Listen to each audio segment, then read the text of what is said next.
Chapter 344. In Chang'an, handmaiden Sang Sang only had two friends she could talk to. One was Li Yu, the princess of the Tang Empire, and the other was Xiao Chao, Mistress Jian's personal handmaiden. The status of the princess of the Tang Empire and the handmaidens of the brothel were worlds apart. However, Sang Sang's attitude towards them was the same. She was always silent and played the role of a listener. Xiao Chao gently patted the railing twice, looked at Sang Sang beside her, and asked curiously, "I've heard of the calligraphy addict. I think she's one of the 3 addicts in the world. Since I've heard of her, she must be very famous. Is she beautiful?" Sang Sang nodded. Xiao Chao angrily said, "Men are really bad." Sang Sang looked at her in confusion. Xiao Chao emphasized and explained, "I mean your young master." Sang Sang was even more confused. Xiao Chao looked at her and said anxiously, "Now everyone in Chang'an knows that Ning Ke brought back a beautiful woman from a long journey. Aren't you worried at all?" Sang Sang looked at her and asked seriously, "What should I worry about?" Xiao Chao held her hand and said worriedly, "According to what you usually say, you often sleep with your young master, so it's definitely impossible for you to marry someone else. In the future, you will definitely become his concubine. In the end, he didn't even tell you before bringing a woman home. It seems that he doesn't have any feelings for you. In the future, if that woman marries your young master and becomes the mistress of the household, what will you do?" Sang Sang looked down at her hands that were tightly holding the railing. After a long silence, she said softly, "Young master is getting old and needs to get married. When I first came to your brothel with him, we had been discussing who is suitable to be the mistress. So even if he wants to marry Miss Calligraphy Addict, I won't feel anything." "You want them dead? Which part of them are you thinking about? Or do you want them dead? After struggling in the wilderness for more than half a year, you come to the brothel instead of studying in the academy after returning to Chang'an. I really don't know how the headmaster and eldest brother have taught you. Are you really going to live in the mortal world for the rest of your life?" Mistress Jian stared at Ning Ke in front of her with dissatisfaction written all over her broad forehead. Ning Ke stood there obediently and did not dare to argue. The woman in front of him was not an ordinary woman. Not to mention that she controlled the rules of the brothel in Chang'an, which was equivalent to controlling his sexual happiness. He did not dare to be the slightest bit presumptuous because of the vague relationship between her, youngest uncle, and the academy. After the trip to the front gate of the Devil's Doctrine and listening to Lianxing's memories, he was sure that the girl named Xiao Xiao, who died tragically in front of the Lank Temple, had something to do with the House of Red Sleeve. Youngest uncle had destroyed the Devil's Doctrine because of the girl's death. Second brother had said that youngest uncle and Aunt Jian were close. What had happened between them? He could have asked Mistress Jian about the girl named Xiao Xiao, but he thought that it was a sad story of the past. He didn't want to make the elders sad again, so he didn't mention it. He suddenly thought that Aunt Jian should be very interested in the news of youngest uncle, so he said, "I have inherited youngest uncle's legacy." Mistress Jian was slightly startled and asked in a trembling voice, "Howren sword?" Ning Ke nodded and answered, "Yes." Mistress Jian looked at him in disbelief and then frowned deeply. She leaned forward slightly and stared into his eyes. She asked very seriously, "Only the Howren sword?" Ning Ke was startled and then nodded again. Mistress Jian suddenly felt relaxed when she got his confirmation. She leaned back tiredly and said, "That's good." Ning Ke looked at her expression and thought that maybe Aunt Jian also knew the truth of youngest uncle's joining the devil. "I don't want you to follow his old path." Mistress Jian looked at him and said earnestly, "If you want the world to admit that you are qualified to represent the academy and enter the human realm, you have to go through a lot of training." When he entered Chang'an on a little black donkey, he was just a little scholar in a green robe. But because he couldn't control his mind, he caused a lot of trouble in the world and finally died without a burial place. So you must remember to keep a low profile this time and don't offend too many people. This was the second time that Ning Ke heard Mistress Jian seriously mention the word, enter the human realm, in today's conversation. He couldn't help but feel confused and wondered what it was. Then he heard that she used youngest uncle to warn him, so he couldn't help but smile and replied, "Don't worry, I'm not as strong as youngest uncle. If there is any trouble, I can just hide in the academy. Don't think that the academy is really the best in the world. If the academy can really solve everything in the world, how could your youngest uncle end up like that? What's the point of cutting all the peach blossoms on the mountain afterward?" Mistress Jian said coldly, and the wrinkles at the corner of her eyes were full of resentment. That was resentment against the academy and even against the headmaster of the academy. According to the law of the Tang Empire, students of the academy were not allowed to join the army after graduation. Therefore, unlike most of the officials in the imperial court who came from the academy and had a close relationship with the academy, the military of the Tang Empire had always been estranged from the academy. Especially recently, the powerful figures in the military, represented by the Defender General of the state Su Shi, had even developed a strong vigilance against the academy, especially those supermundane people in the back of the mountain of the academy. What made this vigilance a reality was a memorial from Tuyang City. In the memorial, the Defender General of the military, Xia Ho, who had made great achievements in the war, earnestly requested to retire. His words were full of fatigue and discouragement. After seeing this memorial, many generals in the military ministry felt sad, especially the bigwigs at the top. They knew that before Xia Ho decided to retire, Mr. First and Mr. 13 of the academy went to Tuyang City and had a long talk with Xia Ho in the winter courtyard. Therefore, they became even angrier. Many people in the military of the Tang Empire did not like Xia Ho, but they insisted that it was the military's own problem. Even if Xia Ho was to be punished, it should be handled by His Majesty or the imperial court, and not by the academy. As for Xia Ho being a visiting professor of the West Hill Divine Palace, it was not a big deal in the eyes of the Tangs, who were also believers of Haotian. Of course, no one dared to suspect the headmaster of the academy. It was just that the headmaster of the academy had not appeared in the human world for many years, and even His Majesty had not seen him for a long time. Therefore, the military thought that it was the fault of the back of the mountain of the academy. I believe that if the headmaster of the academy knew about this, he would not allow those people in the back of the mountain to act so unscrupulously. Su Shi said coldly, "Cultivators should cultivate and not interfere with the politics of the court. Just like the two unknown places, deep in the mountains or the wilderness, those outside the world return to the outside world, and those inside the world return to the inside world. Why should they be connected? Why should they enter the human world? How is the investigation of that case?" he asked. There is indeed an iron nail in the head of Censor Zhang Yiqi. The Chang and local government protected the evidence well, but they did not continue the investigation at that time. When Xianwei General Chen Zixian died in the iron shop, the old brush pen shop was not open that day. In the early morning after the death of the former military ministry document appraiser Yen Suqing, the Yulin Royal Guards found a piece of cloth deliberately left by the murderer and found a coat in another yard. Because it was a ready-made garment from the lawn embroidery workshop, this clue could not be traced.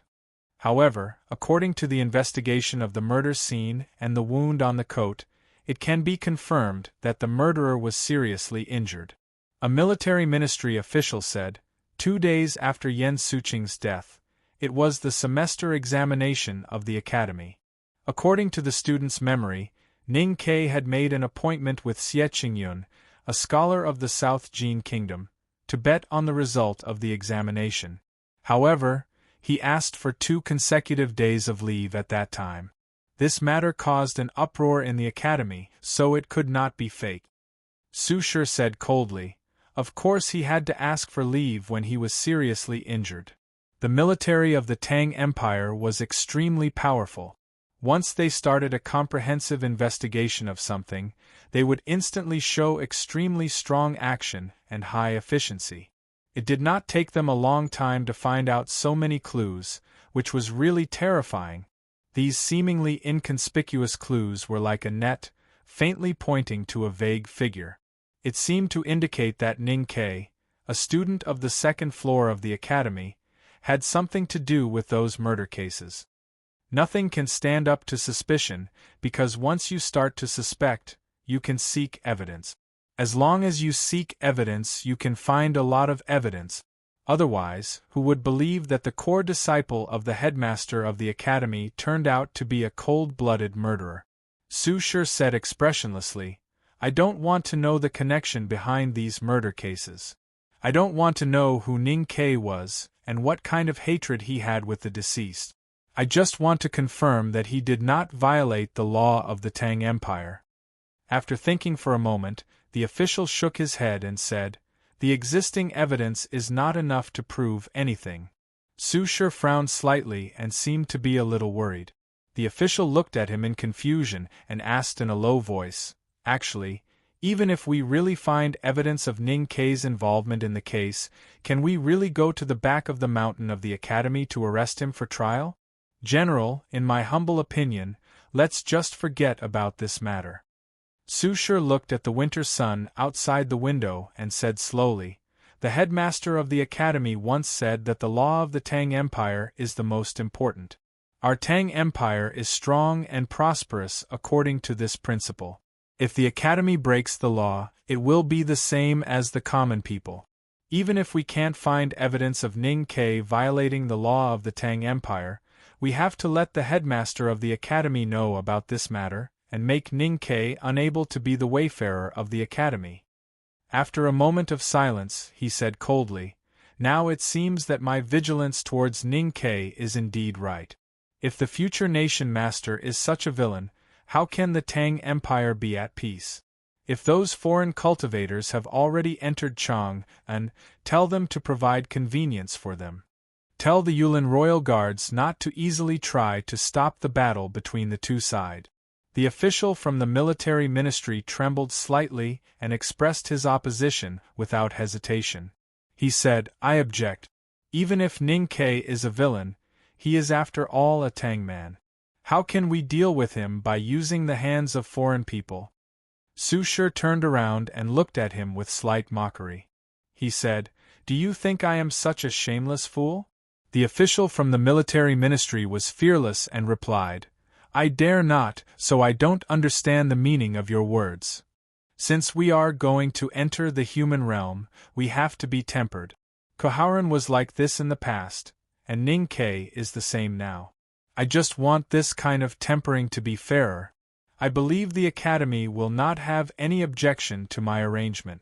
Su Shi said coldly, "If Ning Ke is guilty, of course he should be punished by the law of the Tang Empire. But now there is no evidence that he has violated the law of the Tang Empire. So I really want him to lose again and again, until he finally loses all his courage and edges." To be continued. If you like this work, please come to Chidian.com to vote for me. Your support is my biggest motivation. Chapter 345. Ning Ke did not know that he had become the hero in the novel and was about to face the challenges of countless supporting roles. He would either win or lose, and finally decide whether he was the hero or not, like Long Qing, who was supposed to be the hero but ended up as a side character. After returning to Chang'an from the wilderness, he had been thinking about an important problem. If he could not solve that problem, he would not even dare to cultivate in the back of the mountain of the academy, let alone fight with others. In order to solve this important problem, early the next morning, or to be exact, when it was still dark, he used the waste token of the visiting professor of the Imperial Center Administration to leave Chang'an. He came to the mountain road behind the old library of the academy and waited quietly. At the moment when the morning light appeared in the east, the clouds on the mountain road gradually dispersed. Eldest brother, who was wearing an old coat and straw sandals, slowly walked out. He was surprised to see Ning Ke, who was leaning against the tree and yawning. Ning Ke bowed and asked, "Senior brother, where are you going today?" Eldest brother smiled and said, "I have been traveling with my teacher for the past 2 years, and did not know that the imperial court had dredged a large lake under the Yanming Mountain in the south of Chang'an. I went there yesterday. The air in the lake was fresh and the water under the ice was clear. There were also fishermen breaking the ice to catch fish. I like it very much, so I am going to see it again today." Ning Ke had a lot of experience in dealing with eldest brothers' speaking speed and verbosity. His ears could automatically filter out the nonsense about scenery and mood, and capture the only useful word. However, he did not find any key point in eldest brother's words. He said angrily, "Senior brother, I have a question to ask you." Eldest brother was slightly startled and asked, "Is it very troublesome? I still want to see the lake. How about another day?" Ning Ke said firmly, "Not another day. It can only be today." "Is it long?" "It can be long or short." "Youngest brother, if it is a riddle, then it is not interesting." "Eldest brother, am I such a boring person?"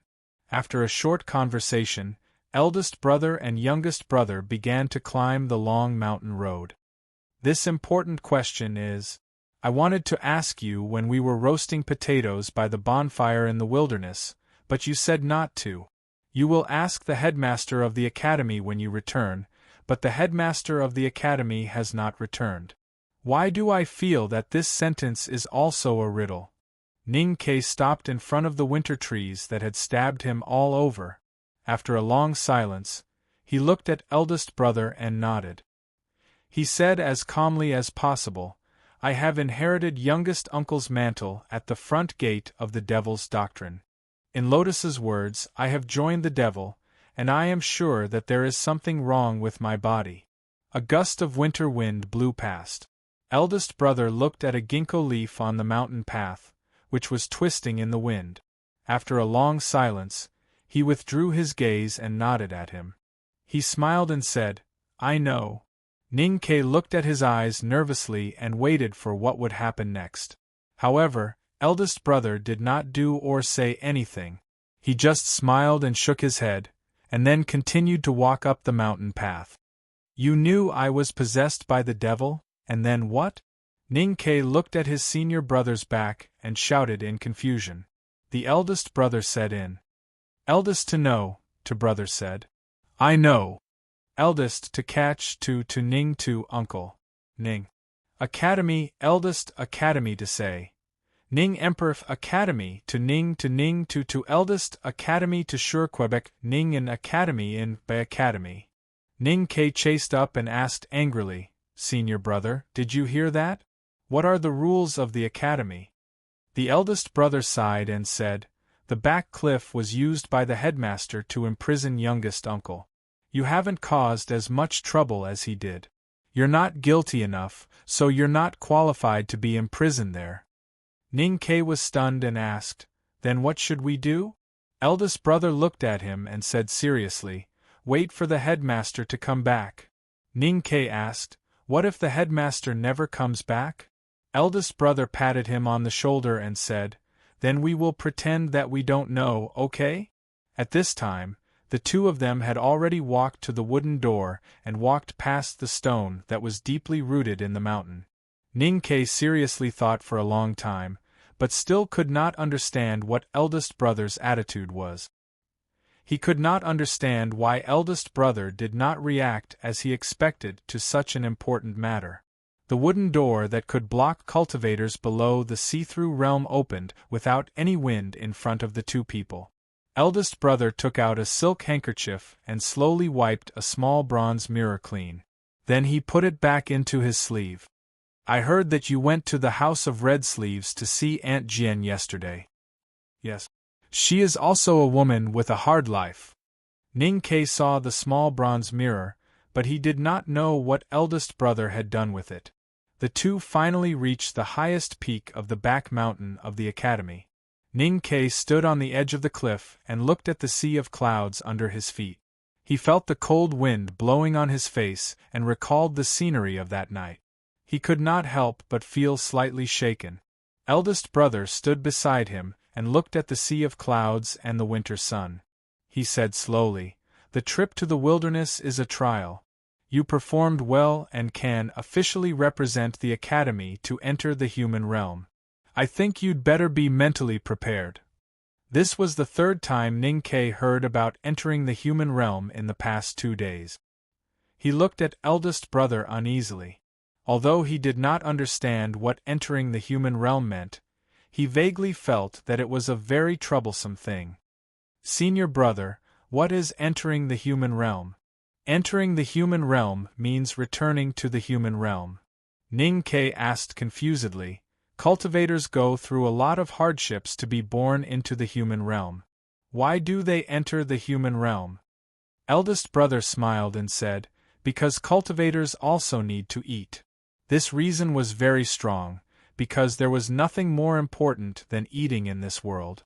However, Ning Ke still could not understand the logic behind it. With the ability of cultivators, how could they not be able to make a living? Moreover, what did cultivators need to eat have anything to do with the Academy? What did it have to do with the Academy entering the human realm? Eldest brother looked at the sea of clouds beneath his feet and said, "Cultivation is a very extravagant thing. Regardless of whether it is the creation of natal items or other things, they all require a lot of resources. Take your primordial 13 arrows as an example. The bow and arrows need special iron and refined steel, which requires extremely precious ores. Why didn't anyone in the cultivation world create similar bows and arrows in the past? On one hand, it is because they lack the wonderful ideas in your mind and the admirable practical spirit of fourth brother and sixth brother. More importantly, they are not like our Academy, which has the minds of the entire Tang Empire for us to use. You have to know that your bow and arrows can only be made a few times."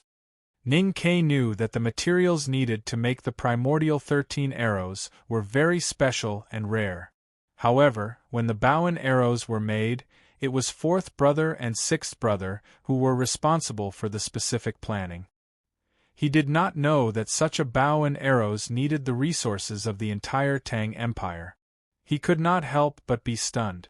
He suddenly asked, "Are the other unknown places also entering the human realm? I think Tang and Yisu seem to be wandering in the human realm and have nothing to do with the human realm." The Xiankong Temple is supported by many Buddhist temples. The Jishou Abbey has the West Hill Divine Palace in the human realm. The West Hill Divine Palace is supported by the believers of the world. Most of the world's resources are in the hands of Haotian Taoism. And there is only one academy in the world. This academy is in the southern suburbs of Chang and on the land under our feet. It can continue to exist because it is supported by the entire Tang Empire. It is said that the academy is the only holy land that connects the two worlds. In fact, apart from the fact that the headmaster likes to be close to the human realm, the most important reason is that we can only survive if we appear in the human realm. A gust of strong wind blew through the mountains, blowing away the drifting clouds in front of the cliff, revealing the fertile farmland covered in snow below. Indistinctly, the outlines of a few villages could be seen. It was indeed a beautiful world. Eldest brother pointed to that place and said with emotion, "Look at the great rivers and mountains. We cultivators don't produce, but we consume things that ordinary people can't imagine in a lifetime. In fact, we are supported by the most ordinary farmers and miners in these villages, so we should do something for them." Ning Ke looked at the distant human realm below the cliff and asked absent-mindedly, "Then what should we do for them?" "Don't worry, younger brother.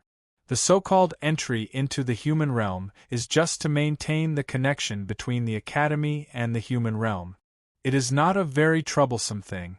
You just need to remember that we have to protect the order and peace of the Tang Empire, so we have to remember the principle that the law of the Tang Empire comes first. Then, we have to represent the Tang Empire and the Academy in the process of this world. You have already taken the first step in the wilderness.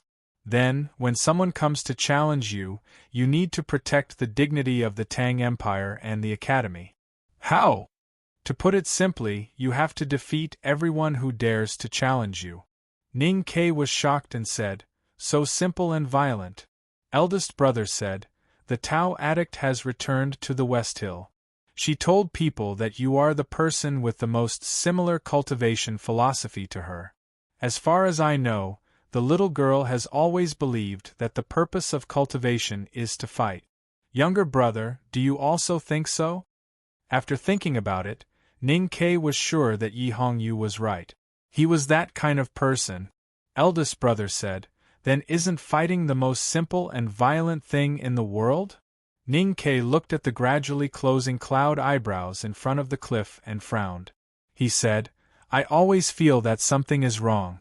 Do I have to fight with anyone who comes to challenge me?" Eldest brother sighed and said, "It is indeed not appropriate. Unfortunately, the Academy is very different from the Jishou Abbey and the Xiankong Temple. No one knows where the Jishou Abbey and the Xiankong Temple are, but all the cultivators in the world know where the Academy is. Therefore, we can't travel around the world freely like Yi Su and Tang. We can only wait here passively." "Wait a minute. Why do I feel that something is wrong?" Ning Ke said, "Eldest brother, you always play outside with the headmaster. I have never seen anyone enter the back of the mountain. Then where did those who wanted to challenge the Academy go?" Eldest brother explained seriously, "They were all killed by youngest uncle." Ning Ke was stunned for a long time. He asked, "What about the years after youngest uncle?" "Youngest uncle's prestige is still there, and each generation is the previous generation." "Do you mean that I am the youngest uncle of this generation?" "Because you have inherited youngest uncle's mantle." Ning Ke shook his head and asked with some uncertainty, "Do you mean that the so-called people who enter the human realm are the thugs that the Academy uses to keep the peace? If anyone dares to cause trouble in Chang'an, I have to kill him?" "Younger brother, you can understand it this way. But thug is a little inappropriate. It is probably similar to the front gate protector of the Buddhism sect that Lotus used to be. You have to know that it is really an enviable thing to inherit youngest uncle's mantle." After a moment of silence, Ning Ke said seriously, "Bluff. Eldest brother, continue bluffing." Sob, sob, sob, "Thank you very much for your vote. I can't repay you. Then I will write another chapter, sob, sob, sob. To be continued. If you like this work, please come to Chidian.com to vote for me. Your support is my greatest motivation. Chapter 346. Eldest brother did not understand what Ning Ke meant, but Ning Ke had been fooled by him to the point of bitterness and sorrow, which had condensed into malice. He wished he could steal the cudgel on second brother's head and knock him out to vent his anger. He thought to himself, "You and the headmaster of the Academy are sightseeing outside every day, while the others in the back mountain are playing the zither, playing the flute, enjoying the flowers and playing chess.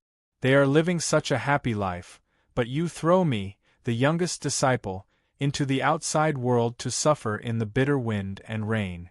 What's the reason for this?" Now that he thought about it, the Academy changed the real world to the wilderness, and he had to enter the front gate of the Devil's Doctrine to inherit the mantle of youngest uncle. Ning Ke shouted with grief and indignation, "This is a trap." Eldest brother said with a smile, "What do you mean by that?" Ning Ke said angrily, "Why can't other senior brothers and sisters do? Why do I have to be the one to enter the human realm?" Eldest brother sighed and said sincerely, "You know Bei Gong and the others. They spend all day in the mountains and forests, obsessed with the zither, chess, calligraphy and painting, smithing and talisman Taoism. They know nothing about the world and are as naive as children. It's not suitable for them to enter the human realm, unless you want them to be beaten badly and come back crying in less than 2 days. What about second brother? He's so strong. Junimo, he seems to abide by the ancient etiquette and is very upright, but he's too much of a gentleman. He doesn't know how to deal with the situation and is easily forced to the point of no return. His character is a little bit. At this point, eldest brother paused for a while and then said with a bitter smile, "He's a little stupid, and he admires youngest uncle too much. If he really enters the human realm, he might really set off a bloody storm in Chang'an." Ning Ke asked again, "What about Chinpipi?" "He's the youngest in the knowing destiny state. If he were to be paraded on the street, he would immediately frighten all the guys who dare to challenge the academy. There's no need to do anything. He's much more suitable than me. 12th brother's background is a little special, so it's not suitable for him to represent the academy." Eldest brother looked at Ning Ke and said, "Youngest brother, you're different. You have the strongest aura of the human world, so you can't be at ease in the mountain like us. So you're the most suitable for entering the human realm. This is also the lucky chance I told you in the wilderness." "Don't talk about those useless things," Ning Ke said angrily. "Senior brother has said so much and I finally understand the main point. But you mean that I have seen too many deaths in my life and have rich fighting experience. My heart has been soaked in dirty water for many years. I am not as naive as other senior brothers and sisters. Instead, I am very insidious. And I am not as honest as second brother. I am slippery and shameless. Most importantly, I am not as special as Chun Pippi and have a good backer. Although this is the truth, I really don't think so. Moreover, this matter is really not as troublesome as you think." Eldest brother said honestly, but he did not know that his honesty had hurt Ning Ke a second time. Junior martial uncle has also walked this path before. Back then, he rode that little black donkey into Chang'an city and defeated 37 powerful cultivators in the world. He caused a lot of trouble. Who has he been afraid of? Ning Ke was not inspired by these words at all. Compared with the legendary junior martial uncle who had single-handedly destroyed the devil's doctrine, he felt that he was not even a hare. How could he have the confidence to cause trouble? He suddenly thought of an idea and asked, "If the enemy is too strong, will the academy help me?" Eldest brother said seriously, "If the enemy challenges you face to face and challenges you to a duel, the academy can't afford to lose face." Ning Ke said in shock, "Do I have to fight with the Sage of Sword, Lu Bai, if he comes?" Eldest brother comforted him and said, "He can't afford to lose face. I think the people who will come to Chang'an city to challenge you in the next few years should be some young people. But there are hidden dragons and crouching tigers in the cultivation sections. Junior brother, although you have made rapid progress, you entered Taoism late and your state is still a little low. So you need to be careful. Senior brother, you know that my state is low, but you still say so. How can I bear it? The state goes from low to high. Don't worry. Why do those people in the wilderness, who heard that I was a disciple of the second floor of the academy, were scared like quails, and did not dare to challenge me? But now that I have entered the human realm, they dare to challenge me? Because that is the wilderness, not Chang'an. You can choose not to accept their challenge in the wilderness, and even their challenge to you can be seen as a provocation to the academy. But in Chang'an, you have to accept their challenge, because this challenge is no longer a provocation to the academy, but an opportunity to show the courage and glory of cultivators. Why? Because you are a Tang and a student of the academy. Ning Ke found it hard to adapt to these unreasonable but vaguely magnificent unspoken rules. After thinking for a long time, he asked confusedly, "I have defeated Long Qing. Are there still people who don't know what's good for them to challenge me?" Eldest brother said, "But no one believes that you defeated Long Qing with your own strength. And Yi Hongyu's evaluation of you after returning to West Hill did not seem to be very high." Ning Ke said blankly, "After all, Yi Hongyu is an acquaintance. Why should I tell the truth? Then he began to think about how he should deal with a powerful cultivator like the Tao addict who came to Chang'an and invited him to a duel. Or in other words, how should he admit defeat in a more elegant manner? At this moment, eldest brother reminded him seriously, "Anyway, you can't lose, because the headmaster can't afford to lose." Ning Ke lost all his respect for eldest brother after hearing that he couldn't afford to lose 3 times in a row. He said bitterly, "Senior brother, you seem to have forgotten the most important thing. The problem I mentioned to you by the wooden door just now has not been solved. What if others find out that I have joined the devil? Does the Academy have to admit that we have taken in the remnants of the devil's doctrine? This is indeed a problem. Although it is not a big deal to be accused of taking in the remnants of the devil's doctrine, it is still troublesome. We have to think of some ways to cover it up." Eldest brother thought for a moment and said, "Then you don't have to use youngest uncle's great spirit." Ning Ke had thought that he could come up with a wonderful idea, but he did not expect such an answer. He could not help but think of the scene of eldest brother apologizing for being late behind the front gate of the devil's doctrine. He thought bitterly that eldest brother was indeed an irresponsible guy. After the conversation with eldest brother, Ning Ke found second brother and complained about his troubles, hoping to get some sympathy or military support. Unexpectedly, second brother not only did not sympathize with him, but sternly said that this was a rare opportunity for cultivation. He even sighed with emotion at the end that, if he had not been famous in the world, no one would dare to challenge him, and there would be no enemy worthy of his attack. He wished he could replace Ning Ke to enter the human realm. Hearing second brother's words, Ning Ke finally understood that the so-called entering the human realm was not the Academy throwing him out to be a watchdog to keep quiet, but it was also a kind of cultivation. However, what he was best at in his life was hunting in the forest and chopping off heads at night, so he was somewhat resistant to this kind of cultivation. No matter how resistant he was, he had to accept his fate. So he began to seriously think about how to face the battle invitations that might come at any time in the next few years. According to his previous temperament, he could not admit defeat casually because he might be beaten into ashes by the headmaster of Academy. According to his previous temperament, if he met a strong enemy, he would secretly use some insidious means to cut off the enemy's head at night, but he would be beaten into a pulp by second brother. So he found that he really needed help. Sang Sang was naturally the most suitable candidate, but he thought that the process of fighting with those powerful cultivators might be a little dangerous, so he did not want to drag her into it. He also thought that if Spring Breeze Pavilion Old Chow was still in Chang'an, then he would really have nothing to fear.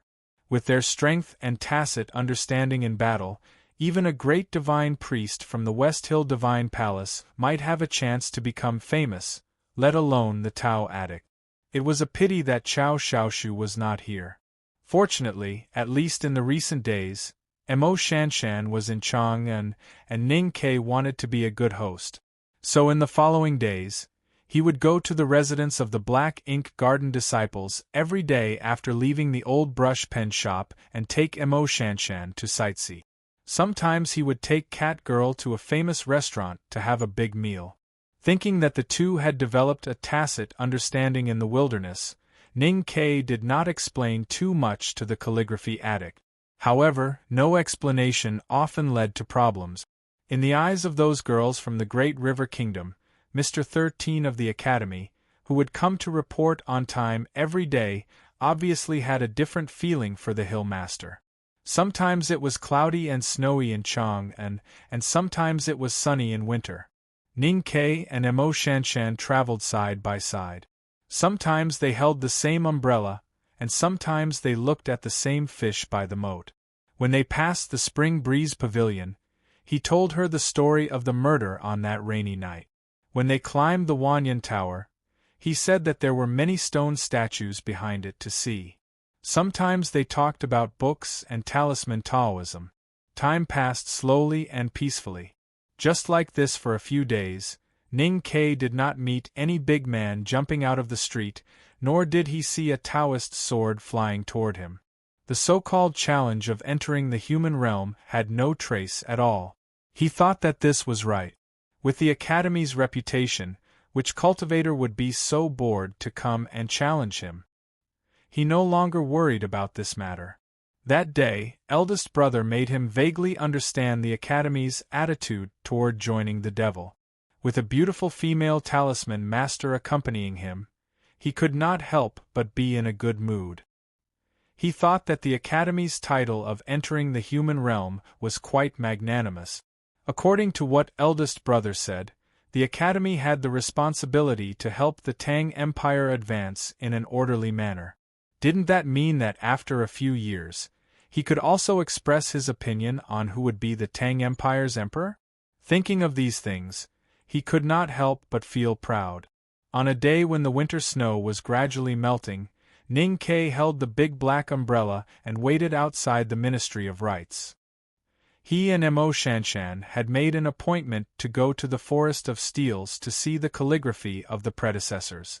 However, not long after Mo Shanshan walked out of the Ministry of Rites, a young monk in a thin frock also followed the two of them. He put his palms together and asked politely, "May I ask if you are Mr. 13 of the Academy? My bad brain made a mistake. It's about the relationship between the Academy and the military. But in fact, this mistake happened before, not today. Hua Shangyue should not have studied in the Academy. Because earlier, when Liu talked about Ning Ke's future, I had already confirmed that after graduating from the Academy, he could not join the military. But later I forgot about it, so I made more mistakes. There are many things in the outline, including Elon. So I can only change the rule that after graduating from the Academy, and I will change it when I am free. Sorry. To be continued. If you like this work, please come to Chidien.com to vote for me. Your support is my greatest motivation. Chapter 347. The young monk was about 25 or 26 years old. He was handsome and kind, with a slightly dark complexion. His thin robes fluttered in the wind, making him look otherworldly. However, it was still winter, and no one knew why he was not afraid of the cold. Ning Ke felt a little wary, but he did not show it on his face. He smiled and asked, "Master, do you know me?" The monk smiled and said, "This poor monk guessed." Ning Ke asked in surprise, "You guessed it?"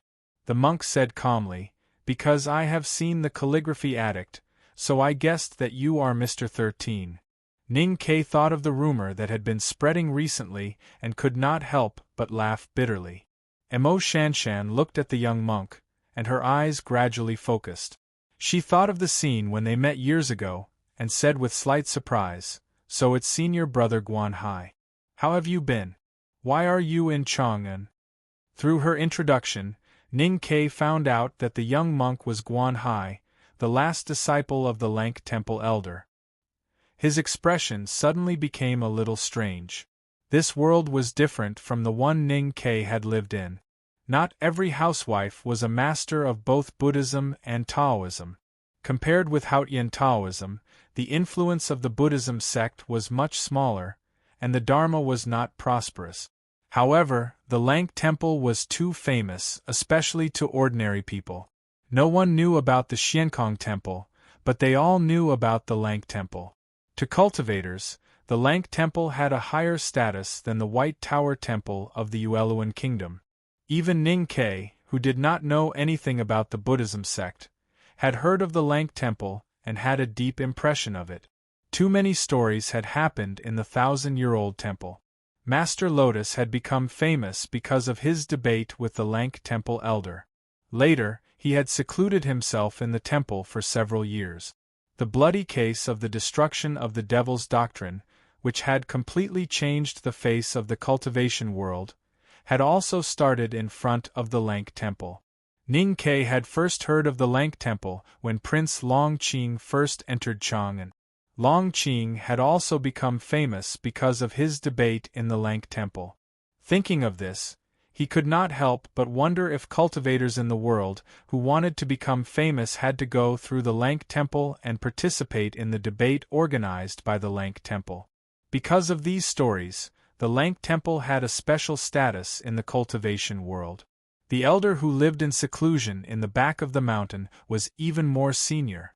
Since the young monk in front of the umbrella was a disciple of the elder of the Lank Temple, he should have a higher status than the legendary 7 disciples of the Buddhism sect. According to Ning Kei's character, he should have gotten closer to this young monk called Guan Hai. However, he had been wary of other sects coming to challenge him because of the so-called Academy's entry into the human realm. Now that he suddenly saw someone from the Lank Temple appear in Chang'an, he could not help but feel uneasy. So it's the Vedanta of the Lank Temple. I don't know why I didn't see you in the palace, he said with a smile. The young monk said that he did not dare and said respectfully, I don't dare to call myself Vedanta. Moreover, my master bowed to the headmaster of the academy as a disciple. How can Lin Hai bear the title of senior brother, Mr. 13? As for the matter in the wilderness, the temple has also received an edict from the Divine Hall. However, the disciples of the Buddhism sect pay attention to cultivation and do not get involved in the mortal world, so we did not go. Hearing these words, Ning Kei thought to himself that the monk would not covet fame if he did not mess with the mortal world, so he probably would not make trouble for him. Ning Kei felt a little relieved, and when he saw the admiration in the monk's clear eyes, he felt very comfortable.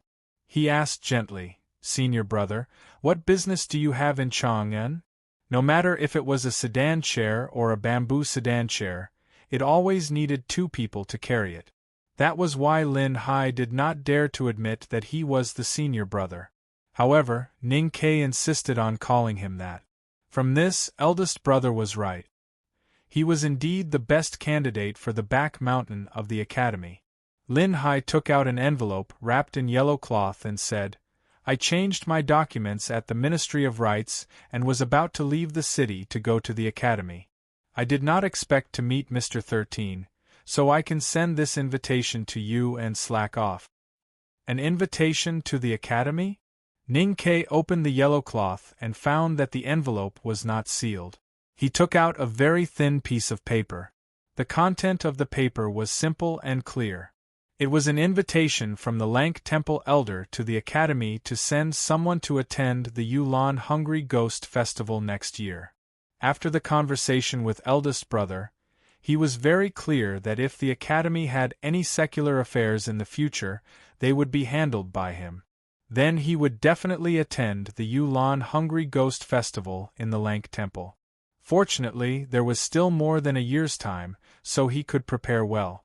Moreover, he could confirm that the person from the Lank Temple was here to send an invitation, so he could not help but feel more at ease. He looked at Guan Hai and said with a smile, Senior brother, you have come from the Lank Temple, so you should be a good host. However, I have made an appointment with the Hill Master to travel together. I will drink tea and chat with Senior brother at night. Is that okay? Monk Guan Hai replied respectfully, Mr. 13, you are too polite. I have come to Chang, and under the orders of my master, and have already slowed down my studies. Since I have already sent the invitation to you today, I will return to the temple later. Let's go. I have to return home, Ning Kei thought happily. However, on the surface, he was extremely enthusiastic and tried to persuade him to stay. He even put on a fake angry look that was unique to men from Hebei County. Monk Guan Hai refused repeatedly and said, I really cannot delay my studies any longer. It is just that it is rare for me to come to Chang and meet Mr. 13 in person. I have some problems in cultivation and hope that Mr. 13 can give me some advice. No problem at all. Speaking of which, I will book a table of vegetarian noodles at the Building of Pines and Cranes in the evening, along with 2 jars of vegetarian wine. You and I can drink and chat, or even have tea. We can discuss it in detail then. What did you say just now? Ning Ke spoke in high spirits and fully acted like a person from the academy who had entered the human realm. It was only then that he came to his senses.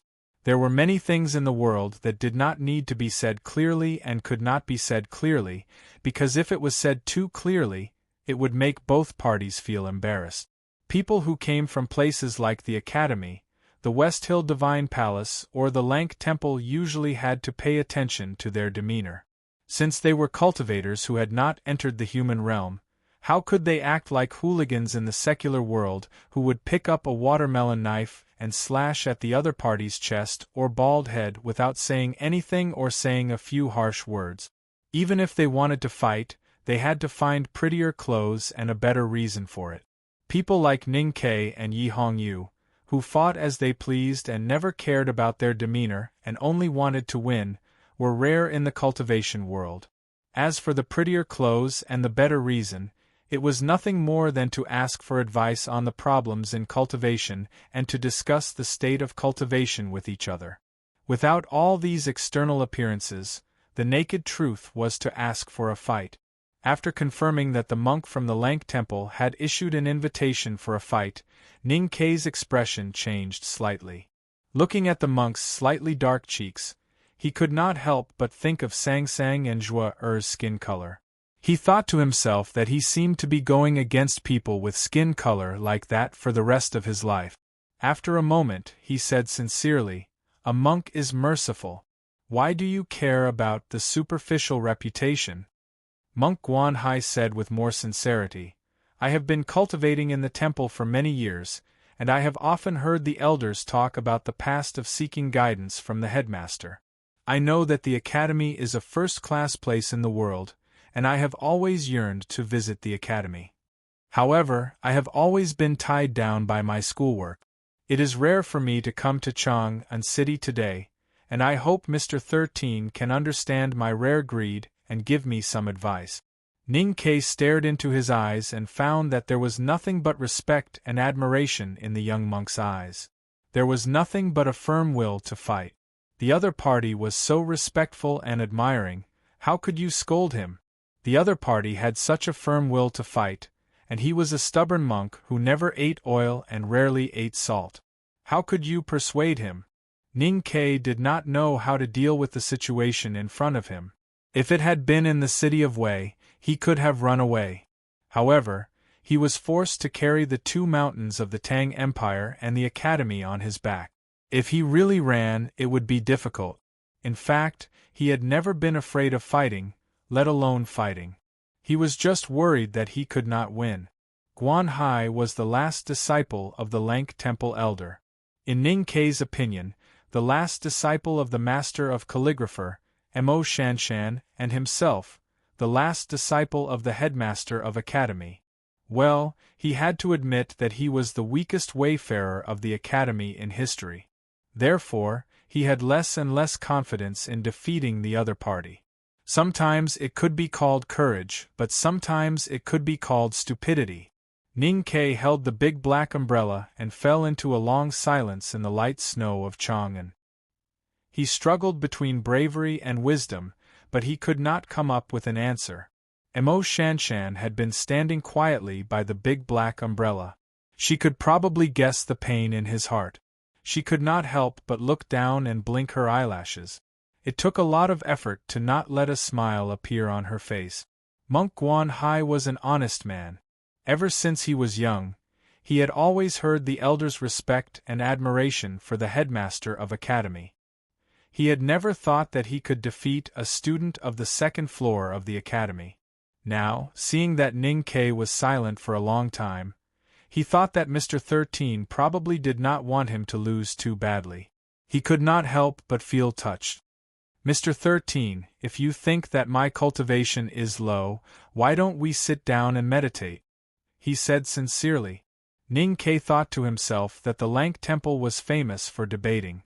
Besides, the monk's skin was slightly dark and his name was Guanhai.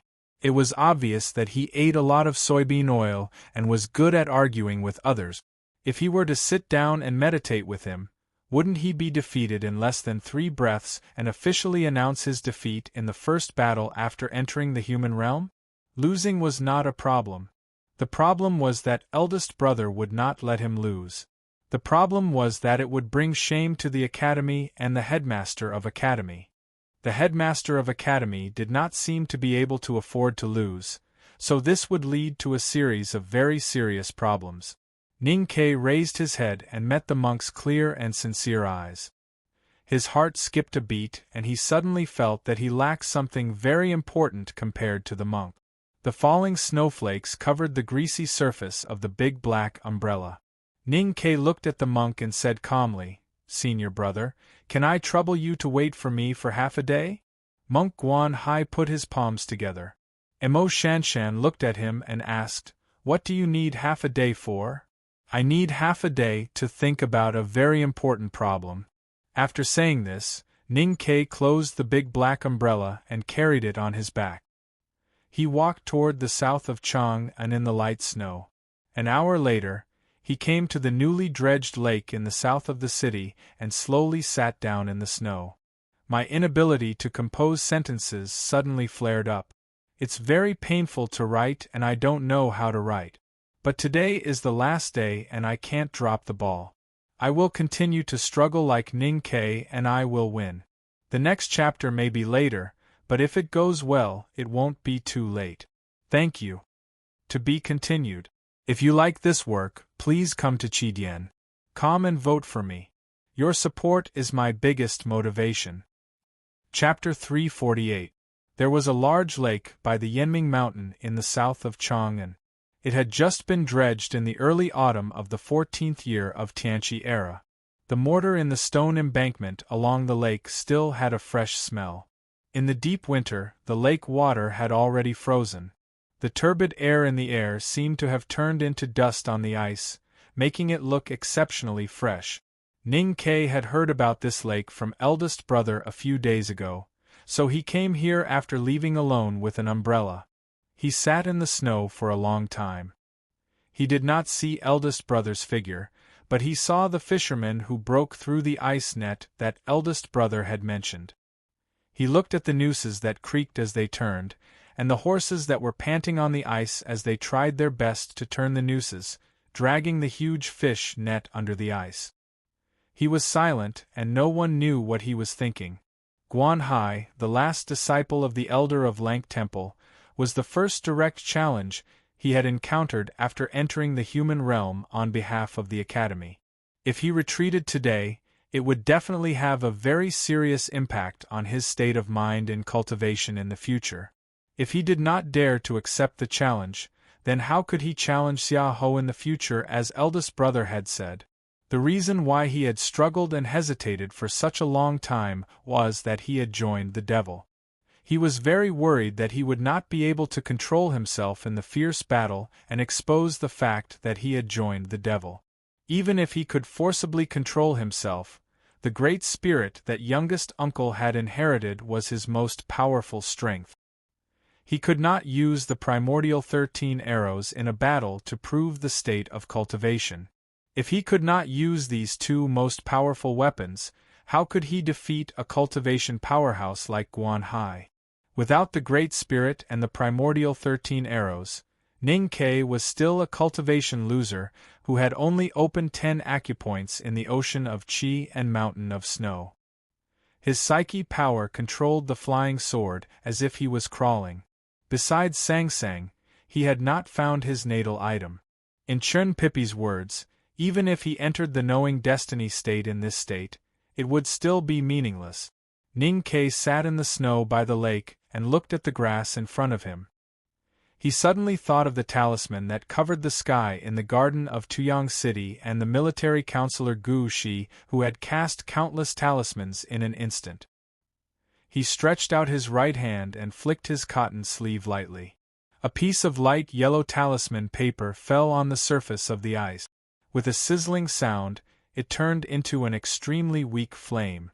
Then, it instantly dimmed and was easily extinguished by the layer of ice on the surface of the lake.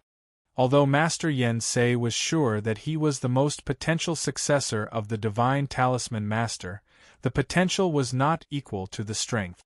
talisman Taoism was originally a relatively difficult and dangerous way of cultivation.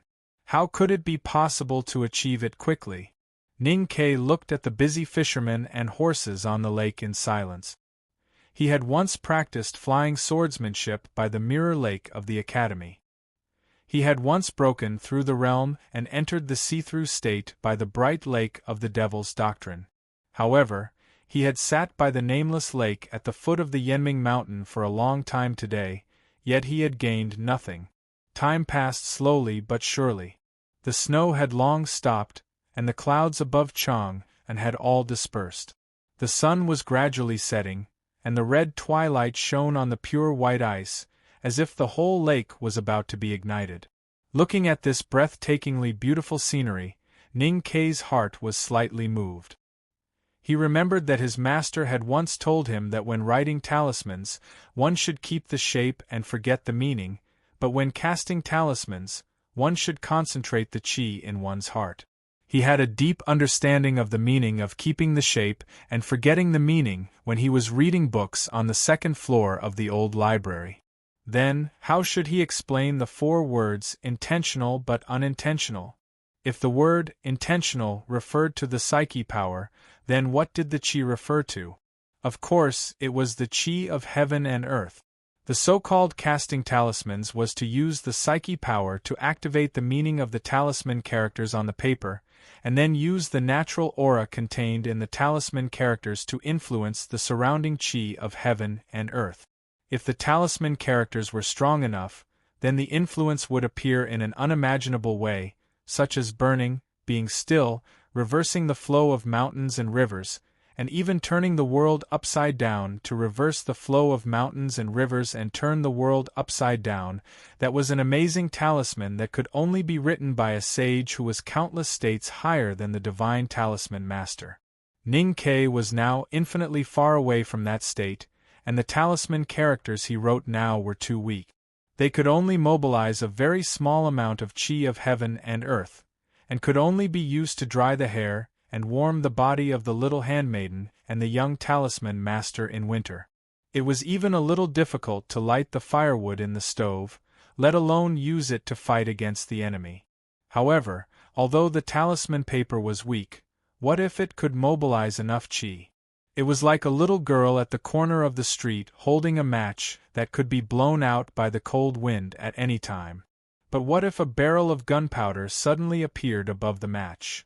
Well, this idea was a little too cruel, but it seemed to make some sense. Ning Ke looked at the lake that seemed to be burning, and a trace of joy gradually appeared on his face.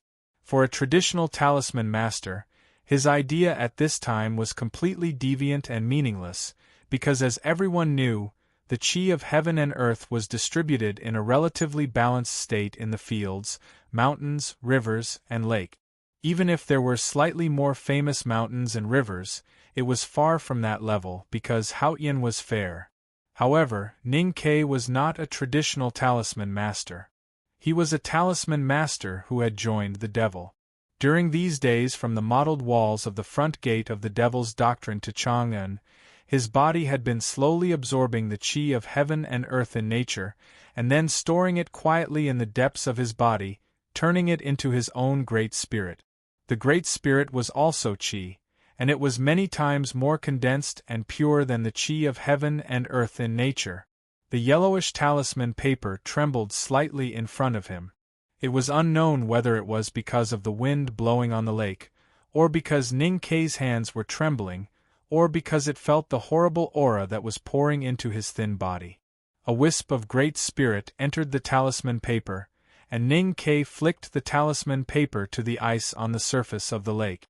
At the moment before the talisman paper floated away from his fingertips, the psyche power in his sense of perception burst out at the same time and instantly fell on the talisman paper.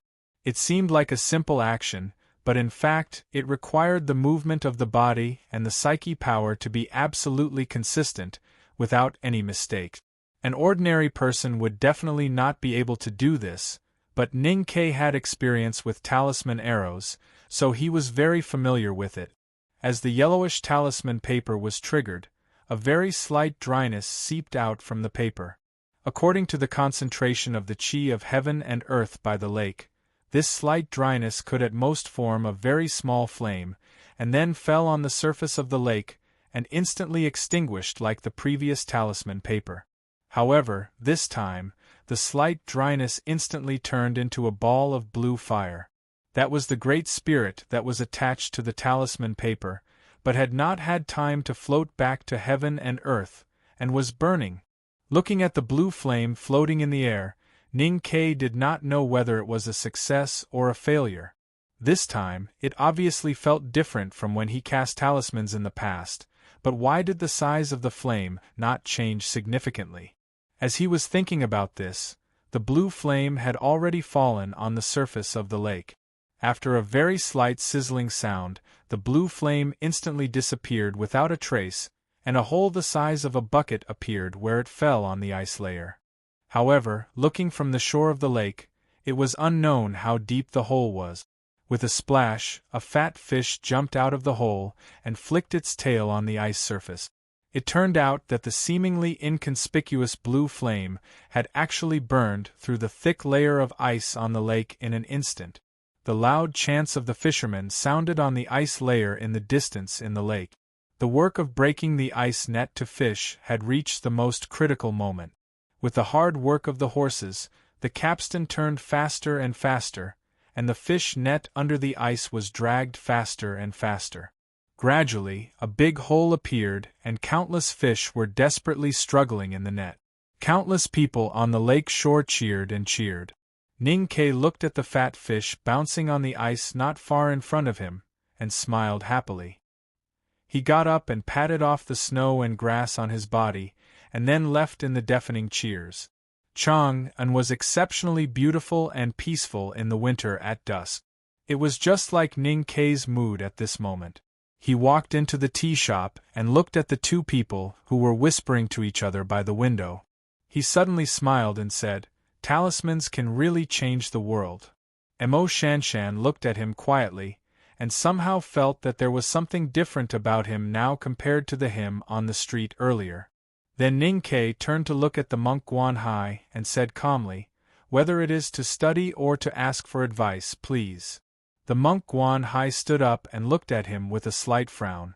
Just like Mo Shanshan, he felt that Ning Ke was slightly different from before. However, it had only been half a day, so what could have happened? Looking up, he saw the winter tree with withered branches like arms, and behind the branches was the palace wall. Ning Ke withdrew his gaze and walked into the southern gate Taoist temple at the foot of the imperial city with Mo Shanshan and Guan Hai.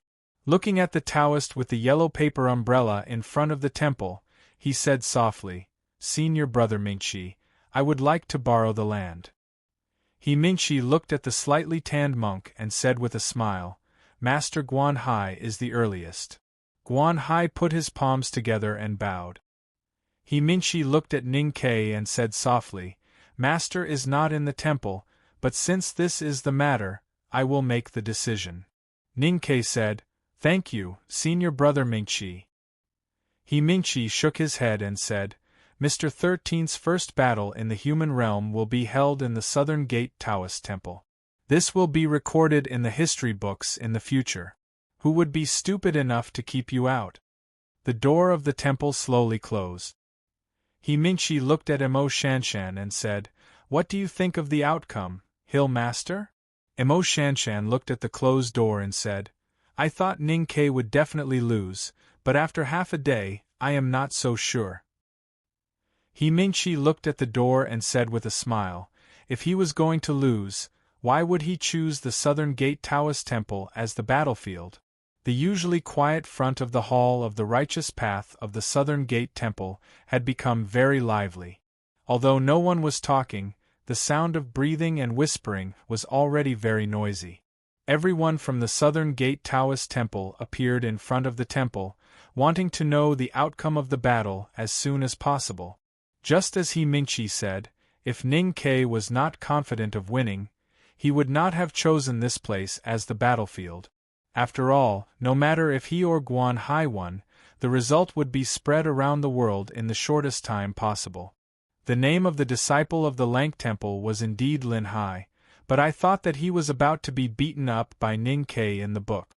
I was afraid that Lin Hai would come and beat me, so I changed it to Guan Hai. In the end, I still missed 3 parts. This is the 2nd chapter. There are still 3 hours. I will continue writing the 3rd chapter. To be continued. If you like this work, please come to Chidian.com to vote for me. Your support is my greatest motivation. Chapter 349. Ning Ke had deliberately chosen the main hall of the Southern Gate Temple as the battlefield. The sounds of battles between cultivators were too shocking and could not be carried out in the street. He did not want too many people to see him attack, so he needed to choose a sealed space. That space had to be large enough, because only then could cultivators who cultivated different methods feel that it was fair. The main hall of the Southern Gate Taoist Temple was very large. The black beam at the top was like a line across the sky. The space was so wide that it could fit an entire 1,000-year-old tree and a dozen rockery. However, there were no tall trees or rockery in the hall. There weren't even any tables or chairs. There were only beams and pillars at the side, which made it look especially spacious. The black wooden planks on the floor seemed to have no end. Ning Ke and Guan Hai sat cross-legged on the straw mats at the 2 ends of the black floor, facing each other. The 2 nodded to each other. Ning Ke said, "I have no knives or arrows, only talismans. Today's battle will be fought with talismans." Monk Guan Hai said, "I have the emblematic gesture of Buddhism and the Buddhist hymn to protect myself." The hall was too spacious, and their voices kept echoing on the black floor. Monk Guan Hai continued, "I want Mr. 13 to know that my respect for the Academy is real, and my admiration for you is also real. However, I only want to win today's battle because I regard my teacher as a Buddha, but my teacher regards the headmaster of the Academy as a Buddha. All these years, every time I think of this, I feel angry. In order to get rid of this anger, I must defeat you today." Ning Ke looked at the monk in the distance and said, "If you want to defeat me, please make your move." Monk Guan Hai said, "It is not right for a Buddhist disciple to act rashly. How can you make the first move?" Ning Ke said after a moment of silence, "If I make the first move, you won't have the chance to make your move." Monk Guan Hai raised his right palm in front of him and smiled without saying anything. Ning Ke did not know that the monk's gesture was the solemn Dharma idol of the Buddhism sect, but he could clearly feel an extremely pure Buddhist aura suddenly appearing in the spacious Taoist hall. It was clear and indifferent, making people feel that they did not want to fight. However, since it was a battle, how could they not fight? Ning Ke placed his left hand on his knee and raised his right hand slowly. With a flick of his fingertips, a yellowish fu paper slowly floated out. The doors and windows had long been closed and there was no breeze in the hall. However, for some reason, the fu paper seemed to be able to borrow the wind. Like a fallen leaf in the autumn wind, it floated through the entire hall and fell towards Monk Guan Hai. When the piece of talisman paper floated 2 feet in front of Monk Guan Hai, he suddenly bent the index finger of his right palm in front of him. With this action, the Wisdom King Dharma image of his body became complete, and the aura around his body suddenly became several times thicker. In front of this powerful and thick Buddhist aura, the faintly yellow talisman paper seemed so weak, like a fallen leaf in the autumn wind. However, as soon as the 2 met, the talisman paper instantly burned fiercely. In a very short period of time, it expanded into a huge fireball and enveloped Monk Guan Hai's body. In the face of such a fierce talisman fire, Monk Guan Hai's expression did not change. He even slowly closed his eyes. The middle finger of his right palm, which was erected in front of his chest, bent again. The image of the Wisdom King, whose body resembled his, had an additional sense of calmness and gentleness. The aura of heaven and earth in the hall was affected by this calmness and fell gently, forming an extremely thin barrier around his body. The flames enveloped Monk Guan Hai's body, burning the extremely thin barrier of the qi of heaven and earth. It made a strange crackling sound, as if dry firewood was being burned, or like a kettle being boiled dry. However, between the swaying flames, one could clearly see that Monk Guan Hai's eyes were calm. The invisible barrier was still stable, and was not affected at all. The talisman fire relied on talisman intent, and could not last long. When the talisman intent on the Fu paper dissipated into the air, the flame that enveloped Monk Guan Hai's body also gradually extinguished. The invisible barrier reflected the last remnants of the flame, shining brightly like a very beautiful glass cover. At this moment, Monk Guan Hai opened his eyes inside the cover and looked at Ning Ke, who was sitting on the straw mat opposite the hall. His gaze was calm and firm. Next, it seemed that it was the powerhouse of the Buddhism sect's turn to counterattack. However, Ning Ke had said that if he attacked first, Monk Guan Hai would not have the chance to attack again. And that was exactly what he did. Just as the talisman fire burned the invisible barrier of the qi of heaven and earth around Monk Guan Hai, the second talisman paper had already quietly floated out of his sleeve, and floated towards Monk Guan Hai along the dark mat floor. When the talisman fire finally dissipated and Monk Guan Hai opened his eyes to counterattack, the talisman paper began to release a majestic talisman intent. A majestic rainstorm fell from the sky. However, they were now in the Taoist hall. The hall had a roof, so where did the sky come from? The rainstorm was generated out of nowhere from the air, about 30 feet high in the Taoist hall, and then fell down. The scene was extremely strange. Monk Guan Hai's Wisdom King Dharma idol could condense the qi of heaven and earth into Wisdom King armor. When cultivated to a high level, it could isolate all the invisible and intangible forces in the world, such as Psyche power and Fu fire. However, the heavy rain falling from the Taoist hall was real, and the invisible barrier could not stop it at all. In an instant, Monk Guan Hai was drenched from head to toe. The slightly cold rainwater flowed down his thin monk's robe, and also on Monk Guan Hai's slightly tanned face. He looked at Ning Ke on the straw mat in the distance, and was extremely puzzled. Why was the second talisman a water talisman? The fierce Fu fire earlier confirmed that Ning Ke's attainments in talisman Taoism were indeed profound. If he had not cultivated the Dharma idol of heaven, he was afraid that he would have been at a great disadvantage. However, water was the softest and weakest thing in the world. If one wanted to defeat the enemy with just a water talisman, one had to cultivate to the state of a divine talisman master. Only then could one accumulate all the water in the world and turn it into the strongest and strongest. However, Ning Ke was clearly very far from being a divine talisman master. The rainwater dripped on Monk Guan Hai's face, washing away his puzzlement and doubts. The rainwater seemed majestic, but in fact it did not cause any harm to him. He decided not to think about these questions anymore. The middle finger of his right palm suddenly flicked out in front of him, and the fingertip flicked a raindrop that had slipped into his eyes. In fact, Monk Guan Hai's finger did not really touch the raindrop. It was only his intention that touched the raindrop, and then the raindrop understood his intention.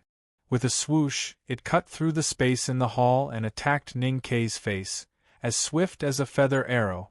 Ning Ke did not seem to see the raindrop. He did not make any movement to avoid it, and only lowered his head. Through the waterfall-like curtain of rain in front of him, Monk Guan Hai could vaguely see the raindrop enter Ning Ke's hair. He could not help but be slightly shocked.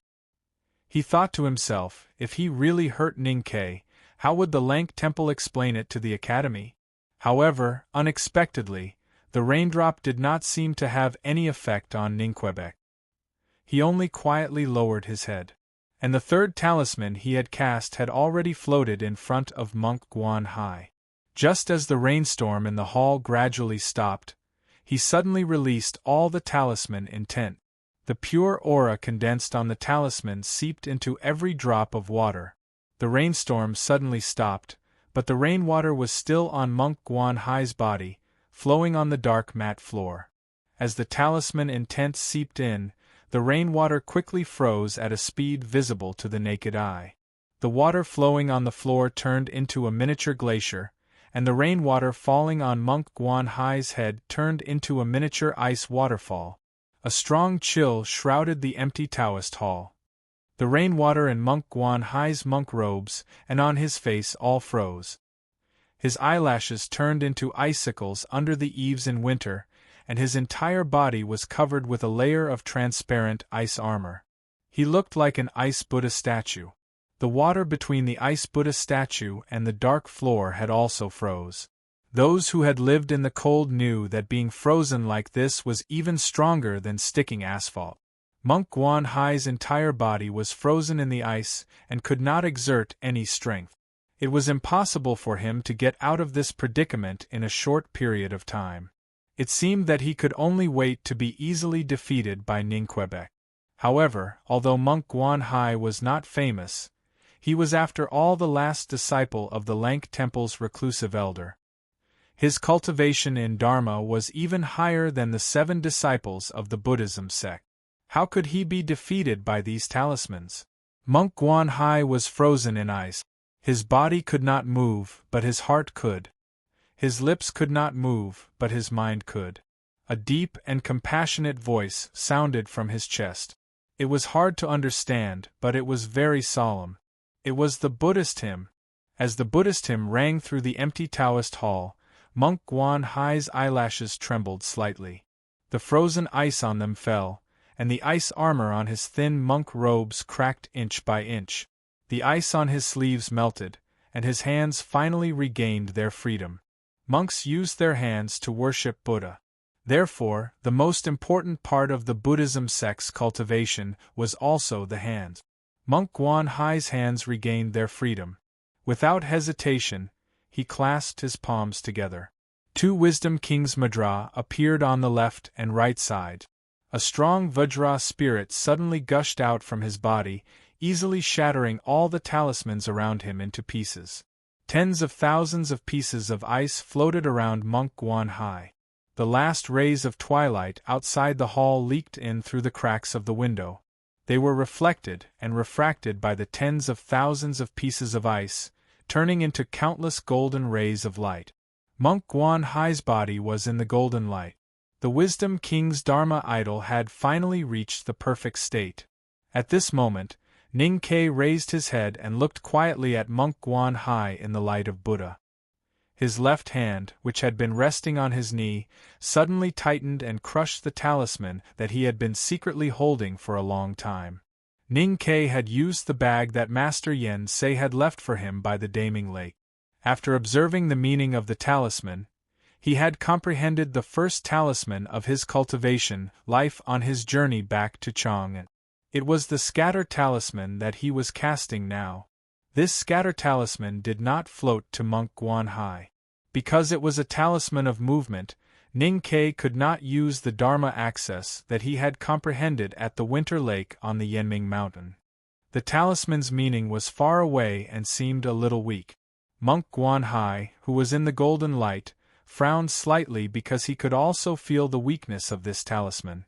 Ning Ke's target of casting the scatter talisman was not him, but the tens of thousands of pieces of ice that shrouded him.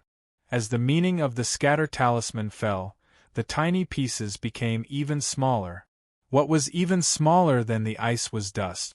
Ice was water. The dust that the water turned into was either cloud or fog. Countless clouds and fog filled the Taoist temple. It was as if the world had suddenly come to a sea of clouds high in the sky, blocking all vision and even disturbing all the aura of heaven and earth. At this moment, the clouds and fog suddenly fluctuated. The clouds and fog dissipated slightly, and Ning Ke's figure appeared. His figure had already arrived in front of Monk Guanhai. He was so close. There are still 30 minutes left. This is the 3rd chapter. As I said, I have nothing to repay you with, so I have to write another chapter. At least I will finish writing this battle tonight, but it may be a little later. Thank you very much. To be continued. If you like this work, please come to Chidien.com to vote for me. Your support is my greatest motivation. Chapter 350. Many students hoped that I could write a chapter to sell my cuteness or something, but this chapter might be difficult to sell cuteness. Firstly, I'm a little emotional at the moment. Secondly, I want to write this important chapter seriously. Thirdly, I'm really exhausted. Now, I'm going to talk to you in a serious and lively manner. If there's anything that you don't like, please forgive me. I'll thank you all first, and I'll thank you in detail later. Jiang Yi obtained first place in the monthly votes this month. As I said the day before yesterday, at least until now, Qidian's monthly votes ranking is still the greatest honor in the online literature circle. Now we can say that we've had this honor. I really like the monthly votes ranking. I think there's no one who doesn't like it. It's not only the honor of the author and the book, it's also the honor of the readers. Because of my laziness, I've never thought about it. I'm sorry to many of my readers, including the sub-editors. At the beginning of the year, after careful consideration, I decided to change my attitude. I'll find a suitable time, when there's enough time and no chores to fight for it. At that time, I decided to do it in May. The reason was actually very simple. This month is Grandpa's 70th birthday. After writing for so many years and using Grandpa's character to swear, I wanted to make him happy. Grandpa is also reading at Qidian, and he's more concerned about the monthly votes ranking than I am. However, at the beginning of the year, I received a notice that there would be an annual meeting in May. Following that, Jiang Ye's readers would gather in Shanghai. I wanted to go back to my hometown in Hubei to celebrate Grandpa's birthday, so I didn't have the time to do it. So, I told Yun Kai that I definitely wouldn't be able to get it in May. I had to move it to another year before I had the energy to do it. Yun Kai immediately decided to resign, which put a lot of pressure on me. Indeed, I didn't want to fight for first place in the monthly vote. Then, why did history go on this track? At the beginning of the month, on the 1st of May, coincided with Qidian's double monthly votes period.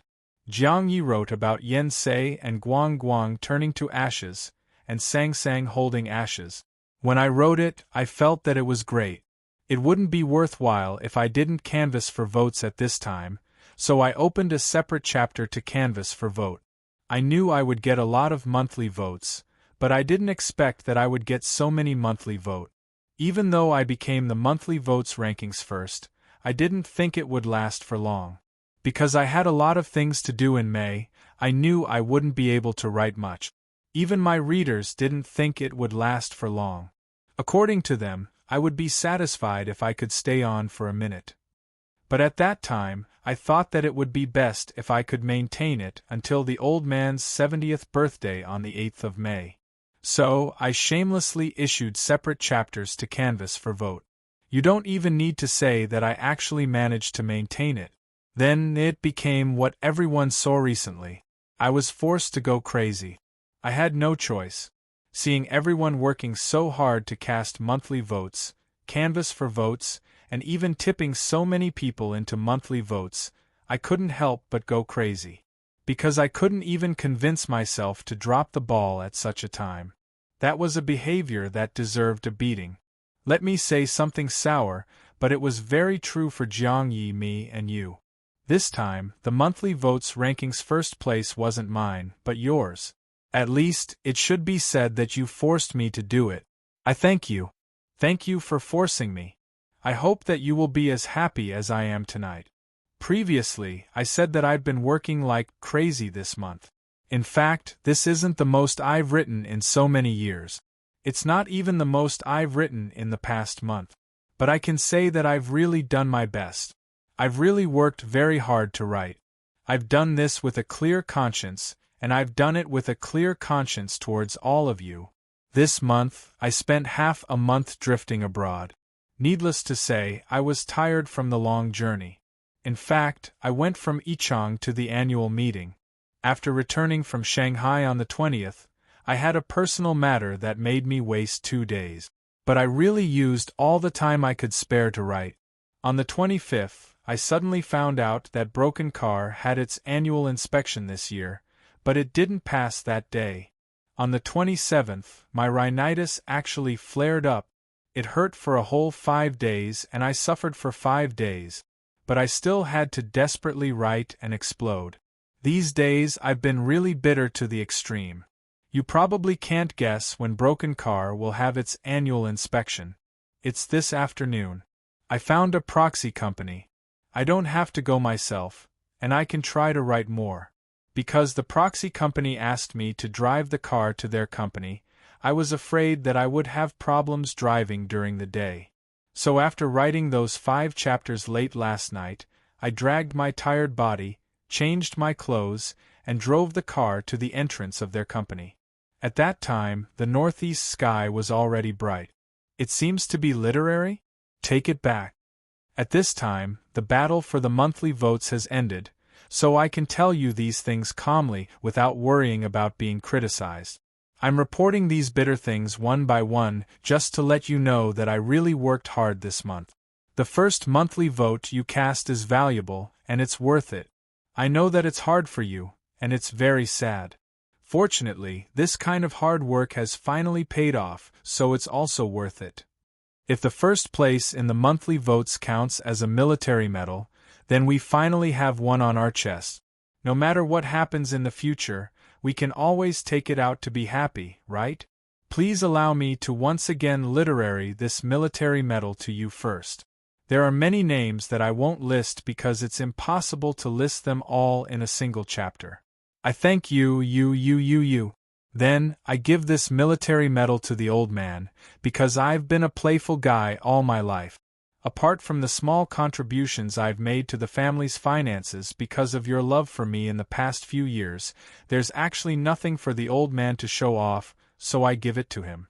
Then, I give this military medal to myself, and to my wife, who has been having a fever these days, but still insisted on cooking instant noodles for me every day.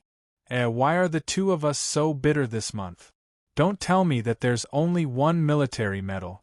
My eyes are blurry at this time, so there are countless of them, and I can give them everywhere I want. Finally, please allow me to talk about something more serious. Yesterday, after I finished writing 5 chapters, I drove to the agency late at night and saw the first rays of dawn.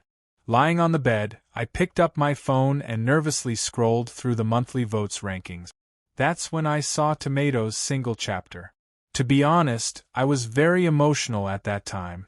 Perhaps many people would say that I'm pretentious, but I really wasn't pretentious, because I was really emotional. Back then, I was also in the same situation, and I was very distressed. Even though my body was already in such a state, I couldn't say it unless I was desperate, because I would be ridiculed by many readers.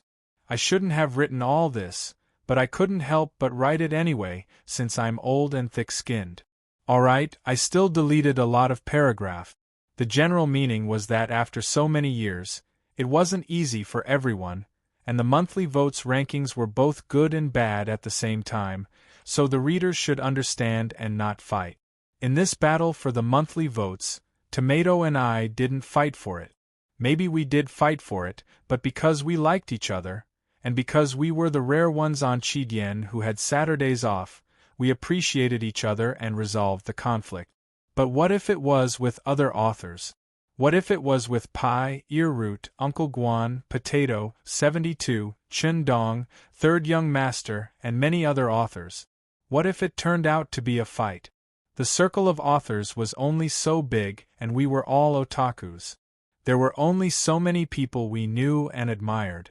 I was really afraid of causing some unhappiness. In other words, I was a bit clingy, or rather, homesick. Anyway, that was my personality. So, I really loved and hated the monthly votes, regardless of whether I was pretentious or not. These days, I have been thinking about these things, so I couldn't help but say it. If I disturbed everyone's happy mood, please forgive me. Do you still want the monthly votes next month? Of course, do you want them like this month? Of course not. I'm not saying that I'll die of exhaustion. Seeing all of you working so hard, I also find it odd. Having said all this, to prevent some readers from thinking that Tomcat was cocky after getting first place, I'll first say that in May, I updated nearly 180,000 words. That was considered diligent. In June, I guarantee that the number of updates won't be lower than that. It will exceed 180,000 words. That's considered a good attitude, right? I'll write another chapter in a while. Good attitude, right? I'll apply for leave tomorrow, but I'll use the Saturday the day after tomorrow to exchange for leave. Good attitude, right? Finally, I'll repeat, I'm very happy. I hope all of you are happy too. Then, I'll bring my leader, no, it should be my leader, me, and my family's cat and dog to give a deep bow to everyone to express my gratitude. I promise everyone that I won't be much more diligent in the future, but I'll definitely write better books. I wish everyone a good night and a happy new month. It's June.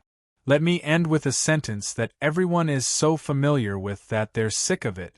Please cast your precious monthly vote. Thank you. Another bow. Don't worry, there won't be a third. To be continued. If you like this work, please come to Chidien to cast a recommendation vote or monthly vote. Your support is my greatest motivation. Chapter 351. Before the fog dispersed, a figure passed through the fog and arrived in front of Monk Guan Hai, leaving a dim shadow in his eyes. This made the young Buddhist powerhouse's eyes, which had always been calm, finally show signs of nervousness. Looking at Ning Ke, who broke through the fog, Monk Guan Hai did two things.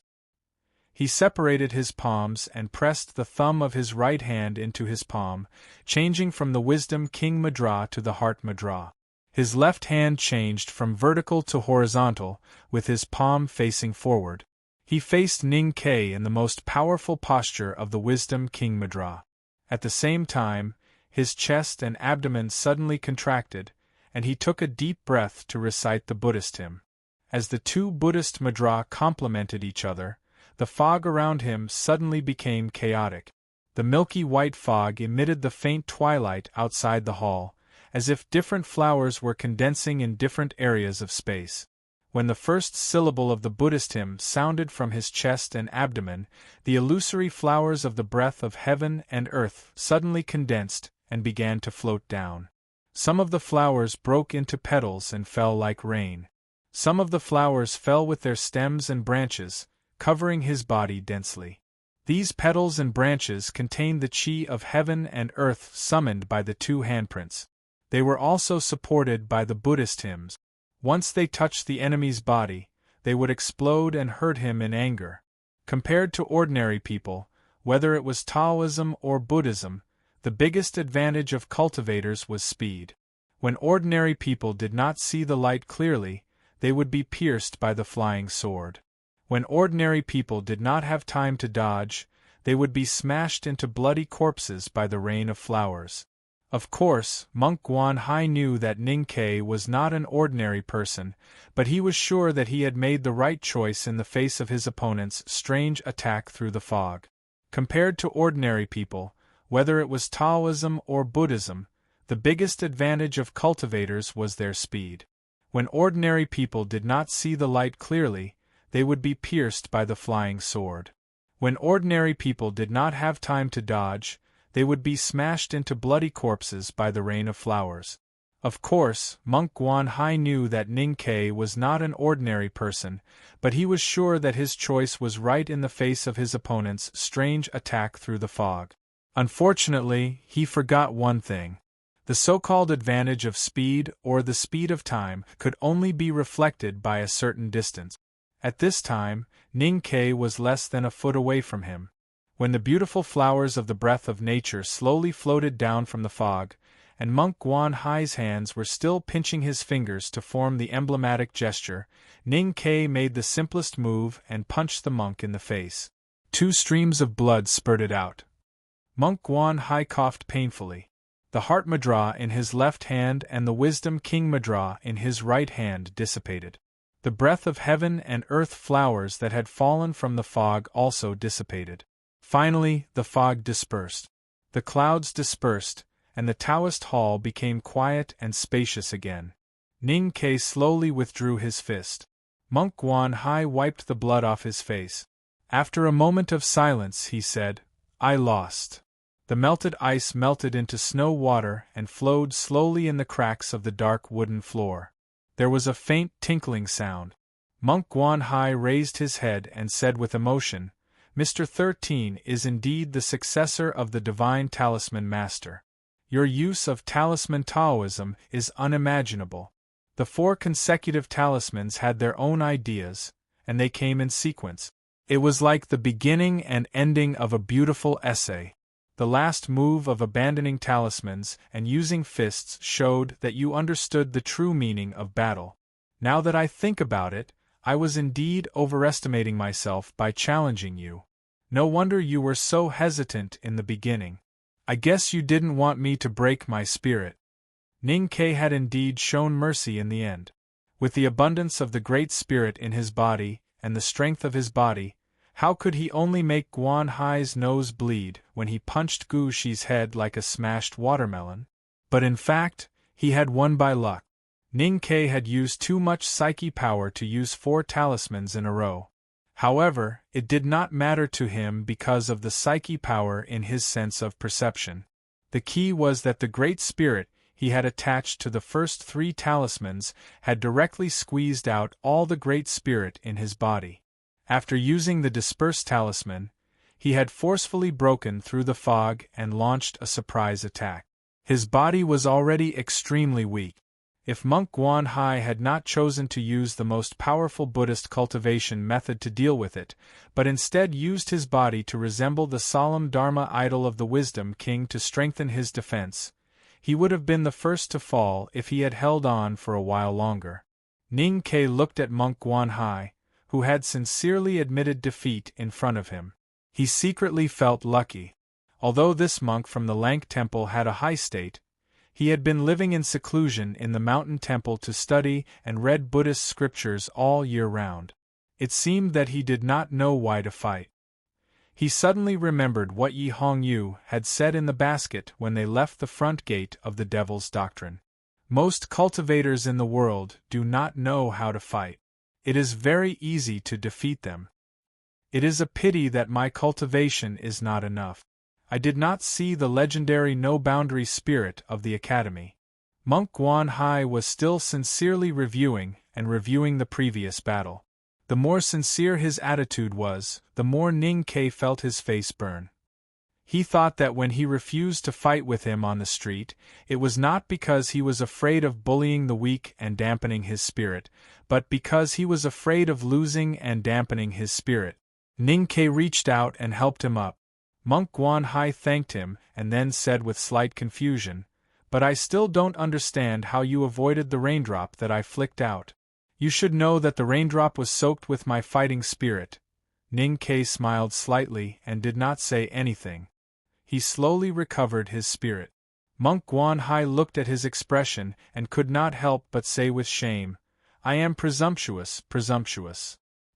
He thought that Ning Ke must have used some kind of unique skill of the Academy to quietly block his attack. That kind of unique skill was probably at the same level as the no-boundary spirit. Wasn't he prying into the secrets of the Academy by asking so rashly? Ning Ke smiled and shook his head. He helped him walk out of the hall. In fact, only he knew how he had responded to the raindrop. He did not do anything. He just lowered his head and let the raindrop fall on his forehead and then seep into his hair. That raindrop did indeed contain a very powerful force. However, Ning Ke had always been very thick-skinned, especially after joining the Devil. The Taoists outside the main hall of the Southern Gate Taoist Temple had been silently watching the inside of the hall. This was the first battle of the new generation of disciples of the Academy after entering the human realm. Some of the white-haired old Taoists could not help but think of the Academy madman with the surname Ku many years ago, who rode a little black donkey into Chang'an and caused a bloody storm. Their emotions were very complicated. The door of the Taoist temple had been tightly shut, and no one dared to peep from the window. The spectators only saw the fire raging in the hall, and the dryness spurted out from the cracks in the window.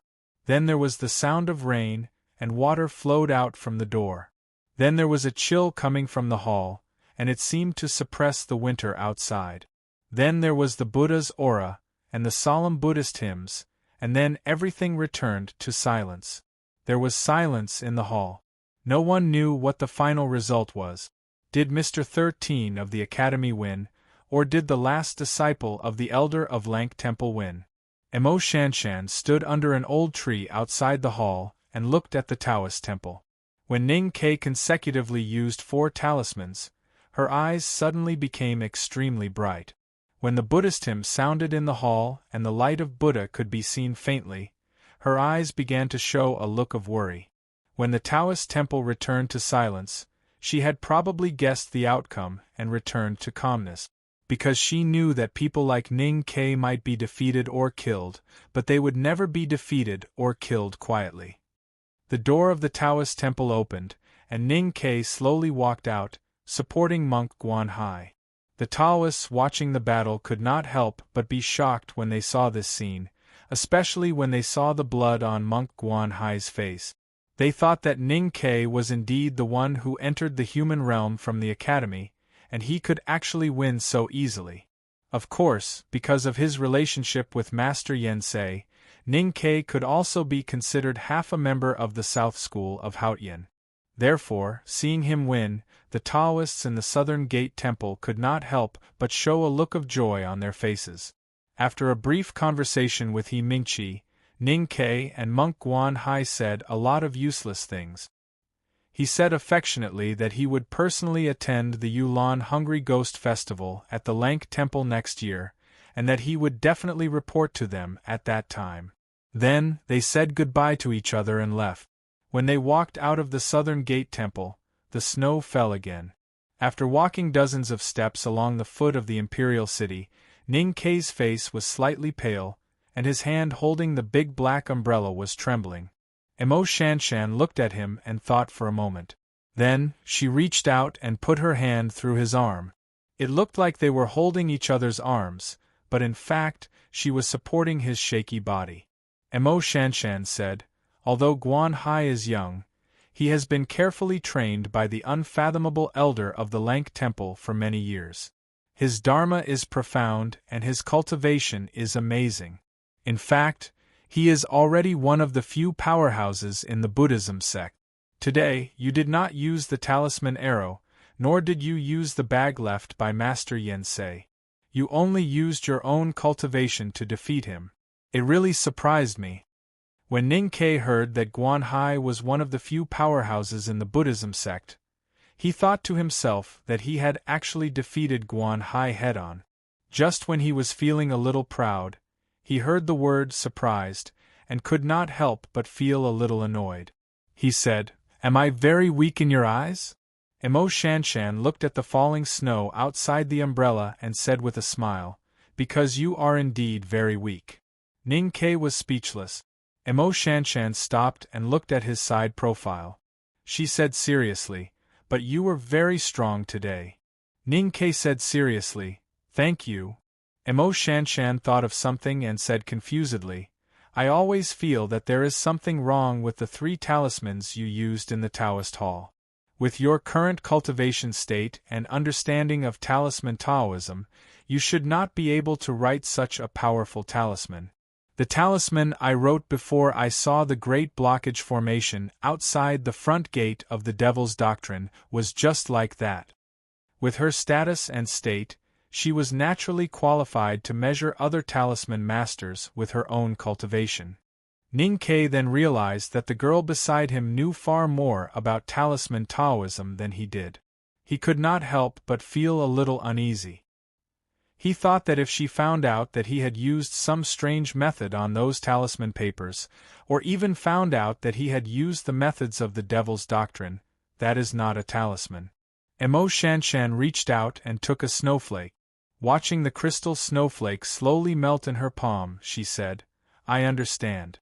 You are using your intent to make a talisman.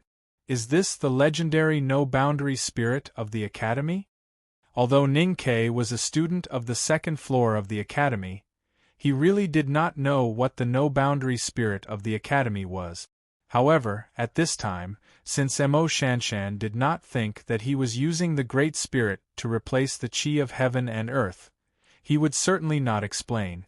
However, thinking of the 4 words, "No boundary spirit of the Academy," he could not help but think of the 4 words he saw on the stone outside the wooden door when he climbed the mountain that day.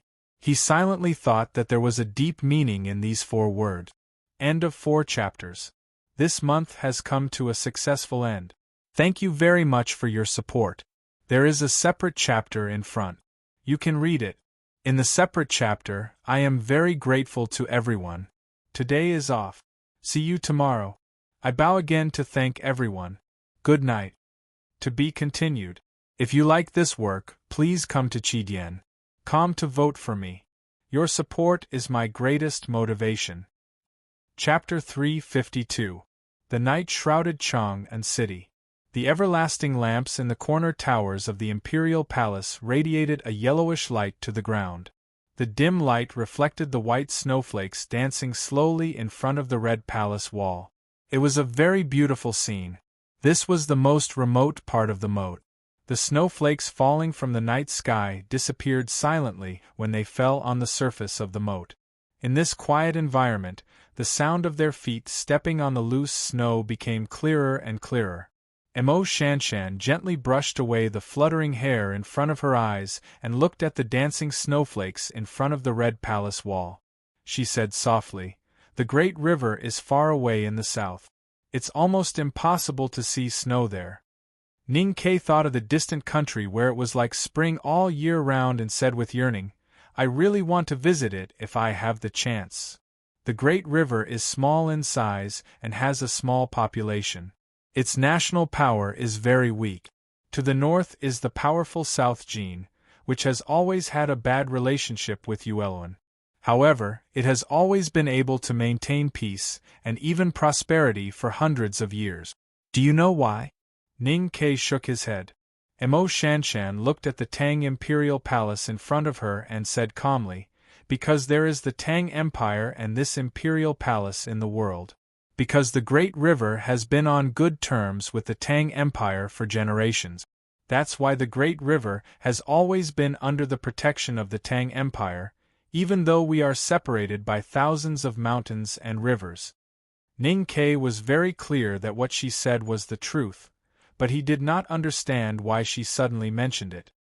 Both the South Jin and Yueluan know very well that if they go too far and their troops really invade the Great River, the Tang Empire and the Emperor in this imperial palace will not stand idly by. That's why other countries in the world think that the Tang Empire is an ambitious hegemon and the source of war. Only the people of the Great River don't think so. For us, as long as the Tang Empire exists, this dangerous and chaotic world will be peaceful. Mo Shanshan looked at him and said with a smile, "The world of cultivators is actually inseparable from the secular world. Only by being strong can you ensure the peace of the Tang Empire and the Great River. What you need to do now is to strengthen yourself and make the Tang Empire stronger than before." Hearing this, Ning Ke finally understood. At noon on the street outside the Ministry of Rites, Shanshan probably guessed that he was hesitating and wavering, so she used the snowflakes outside the palace walls to comfort him. He shook his head and said, "Thank you for your explanation. In fact, I've almost figured it out. If you want the world to be at peace, you can't just avoid fighting. I just don't understand why a Buddhist master like Monk Guan Hai can't get rid of those foolish thoughts. Why does he have to come and fight with me? When people see a tall palace wall, they always want to go around the wall to see what's behind it. When they see a mountain, they always want to climb it to see what kind of scenery it has." Mo Shanshan pointed at the palace walls on the other side of the moat and said, "Cultivators are also people. They also have curiosity and yearning, and because of their pride, this feeling will become even stronger." Hearing this, Ning Ke thought of the state of mind when he first heard Chen Pippi talk about the real powerhouses in the world. He thought of the heroic attitude he had when he saw the mountains on the other side of the sea of clouds after he successfully reached the top. 4 cultivators. The end of the long road of cultivation is the legendary unknown place. They are in awe of the unknown place, but they are filled with the desire to approach or even surpass it. Jishou Abbey and Xiankong Temple have nowhere to go. They can only see the academy, so they have to try to climb the mountain of the academy.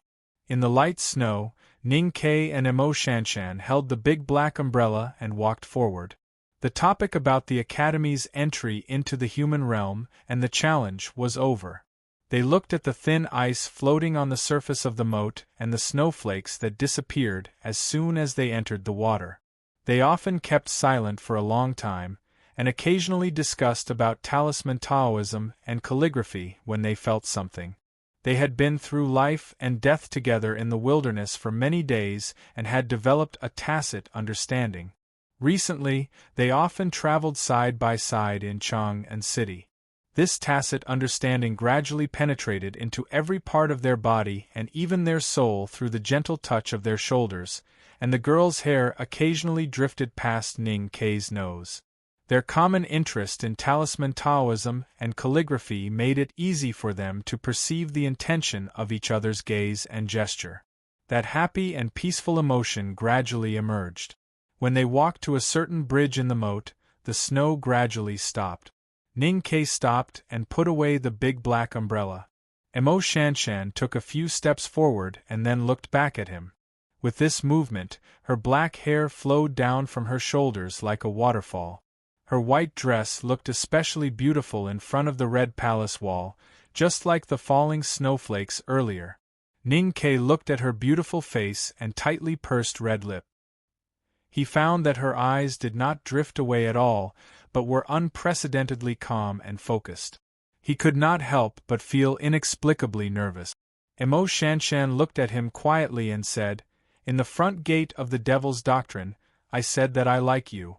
Ning Ke was slightly startled and squeezed out a sentence with some difficulty. "I remember." Emo Shanshan raised her head slightly, and her slightly round face looked extraordinarily stubborn and proud. "I also want you to like me." Ning Ke looked through the girl's shoulder and looked at the red palace wall in the night. Then he found that there was nothing to look at. Then he looked at the slowly flowing moat under the bridge and found that the river in the night was like ink. There was indeed nothing to look at. So he had to look at her face again and said seriously, "This is a very fair thing." Emo Shanshan slowly lowered her head and looked at the tip of her shoes in front of her skirt.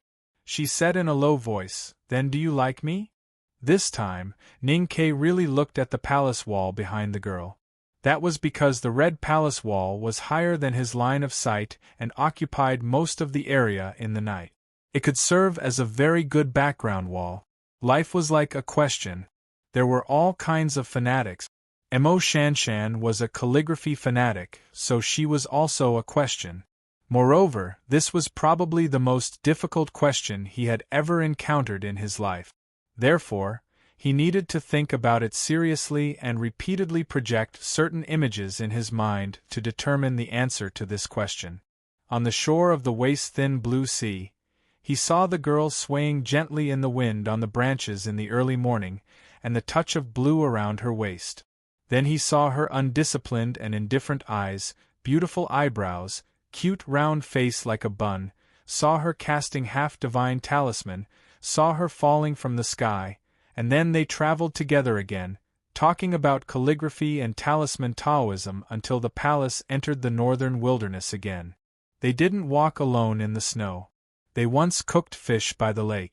They staggered forward among the rocks in the mountains and valleys. He carried her on his back and she guided him. She said that she liked his big black horse and liked his calligraphy. Then she said that she liked him in front of the mountain of bones and corpses when she was dying. These images flashed quickly in Ning Ke's mind and on the red palace wall in front of him. Those feelings that he had once touched and those things that he had occasionally thought about appeared again. He couldn't confirm more things, but at least he was absolutely sure of one thing. And he actually let a girl say that sentence first. He felt that it was wrong to drag the time even for a moment.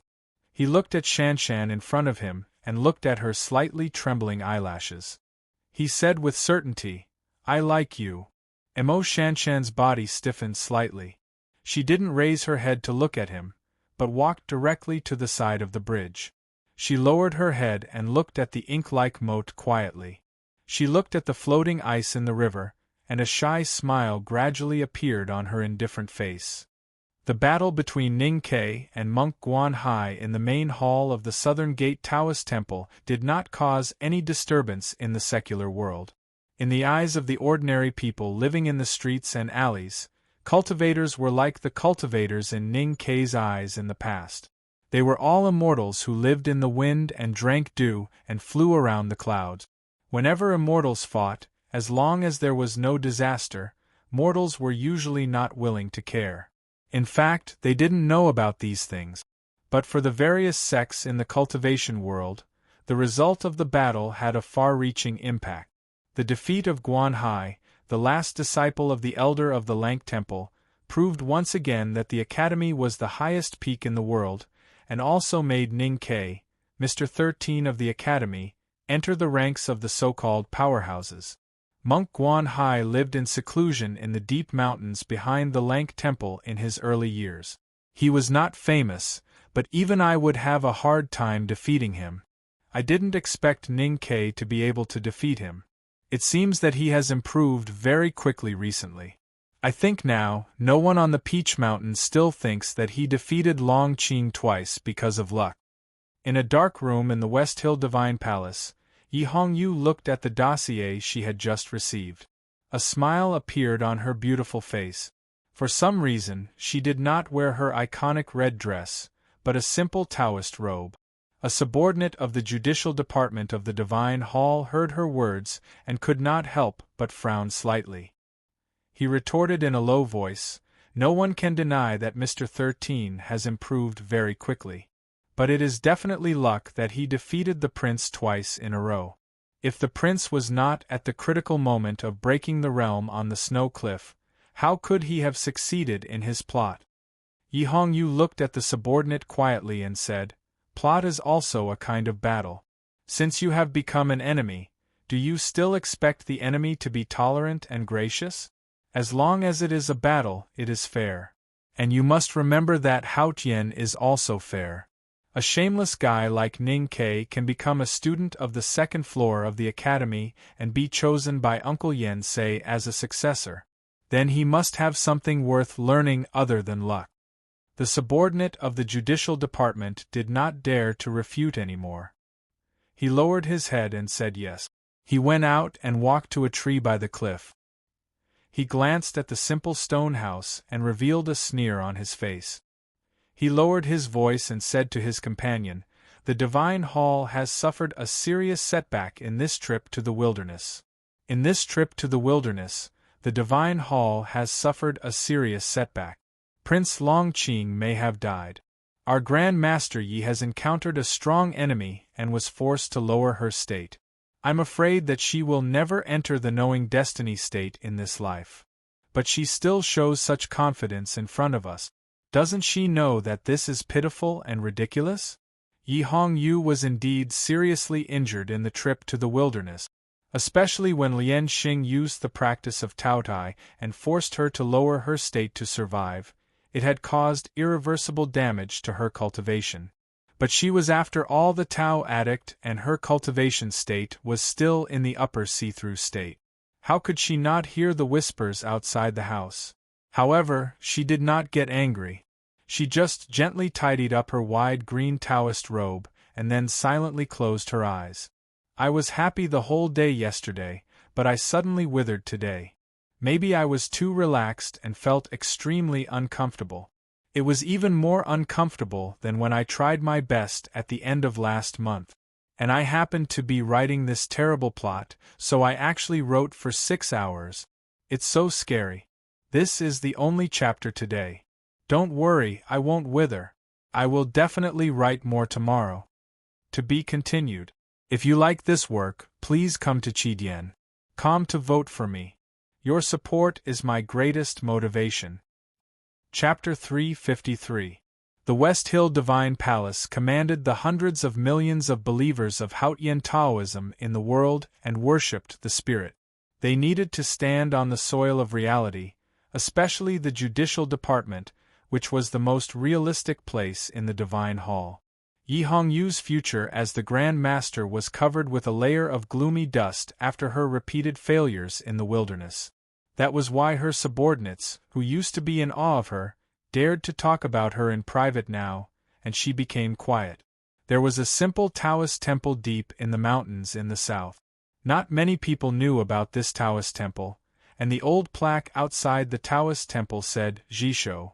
Different from the West Hill Divine Palace that ruled the world, the Jishou Abbey, hidden behind the history of Hautian Taoism, did not care about the secular world.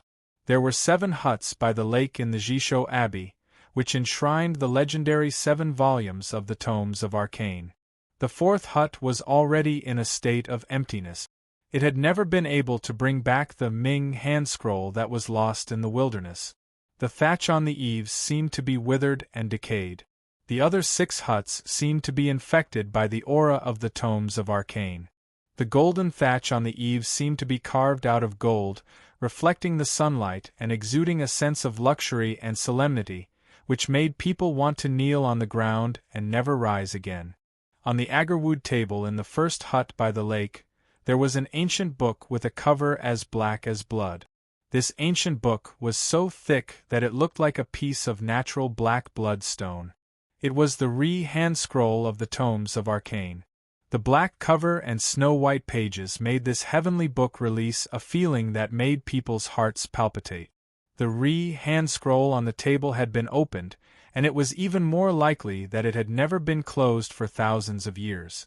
The first page was completely blank, and the second page was on the right. The name of the Sage of Sword, Lu Bai, was clearly displayed at the top.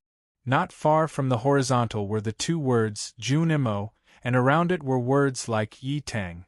A cool breeze blew in from the window and flipped the pages of the book like an invisible hand.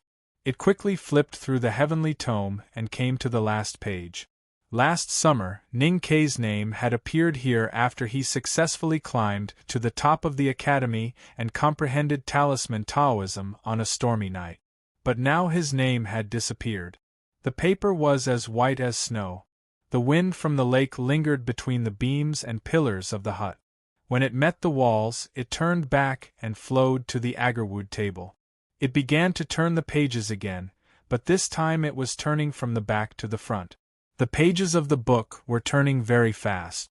Occasionally, he could see 2 or 3 names clearly, such as Liu Qingchen. But most of the time, he could only vaguely see a few single characters, such as Lu and He. The wind on the lake flipped the hand scroll and finally came to the position of the first few thin sheets of paper. The paper was densely covered with names, which looked as beautiful and complicated as the patterns of flowers and plants. Prince Longqing's name was in the corner of the page, but the handwriting was so dim that it seemed that it would seep into the soft paper at any time and disappear. Tang Xiaotong's name appeared in another corner of the page. The handwriting was erratic and sloppy. Mo Shanshan's name appeared in the middle of the paper. The handwriting was quiet and smooth. The names of Wang Jinglu, Monk Guanhai, and many others could be seen on the paper, making it look a little messy. Only the top of the paper, near the edge, was blank. Only Yi Hongyu's name was in that blank space. Yi Hongyu's name appeared lonely and proud there. The handwriting was so thick and dense that it seemed that it was going to emerge from the paper and fly away with the wind from the lake. The top stroke of the word Yu had even gone beyond the edge of the page. It was like a sharp Taoist sword stabbing into the front page. Ning Kei's name appeared inconspicuously in the bottom right corner of the paper. In the early morning, on the meadow outside the academy in the southern suburbs of Chang, an Mo Shanshan looked at Ning Kei and said softly, "I'll write to you when I return to the Great River. But your name doesn't look good no matter how I write it." Looking at the girl's eyelashes shining in the morning light, Ning Kei said, "We're not leaving Chang and right away. Why does it feel like we're saying goodbye? We'll write to each other when you return to Ink Lake." But I'm thinking that I can take Sang Sang to the Great River to see you when the headmaster of the academy comes back. Mo Shanshan lowered her head and looked at her shoes that were sticking out of her skirt. She thought to herself that this person probably never noticed her habit of speaking. However, what right did she have to change his habit? The two walked on the meadow. Under Ning Kei's introduction, Mo Shanshan followed him to visit the academy. Then they walked through the wetland and the old library, through the thick fog, and came to the cliff. Just like when Ning Kei came to the back mountain of the academy for the first time, the calligraphy addict was also shocked by the beautiful cliff, the peaceful lake, the mountains, and the waterfall in the distance. She looked at the scenery in front of her and said, "Is this the real academy?" Ning Kei said, "If the second floor of the academy is the real academy, then this is it." Mo Shanshan said softly, "For cultivators, the unknown place is above the clouds and out of the secular world. They can't touch it. Although the academy is the only holy land that connects both worlds, how many people can come here and see the scenery with their own eyes? I didn't expect that after meeting you, I would enter the front gate of the Devil's Doctrine first and then come to the back mountain of the academy. I'm really lucky." Ning Kei stood beside her and looked at the lake and mountains in front of him. Hearing her soft sigh, he felt proud and happy. He said, "You met me, and there will be many more lucky things in the future." Although he said it casually, there was a hint of sweetness in it. If they stayed together for a long time, there would naturally be more. Mo Shanshan was not used to this situation. She lowered her head shyly and said nothing. Ning Kei had always been thick-skinned, but he was not embarrassed at all. He took her to the mirror lake and said, "I will take you to see seventh sister." Except for her, the other senior brothers all like to play hide-and-seek. It is really difficult to find her. Mo Shanshan thought to herself, "Is this the sect to visit?" She could not help but feel a little nervous. She looked down at the mountain road under her feet and slowly followed him. She said softly, "Is it inappropriate for you to bring outsiders into the academy?" As a man, the most appropriate answer at this time should be, "You are not an outsider." However, Ning Kei was thick-skinned and good at talking, but he had no experience in love and seriously lacked ability. Hearing Shanshan's worry, he answered honestly, "Eldest brother has already taken you as his sworn sister. What is there to be afraid of in the academy? And it is eldest brother who asked me to bring you here today. Otherwise, I would not be so bold."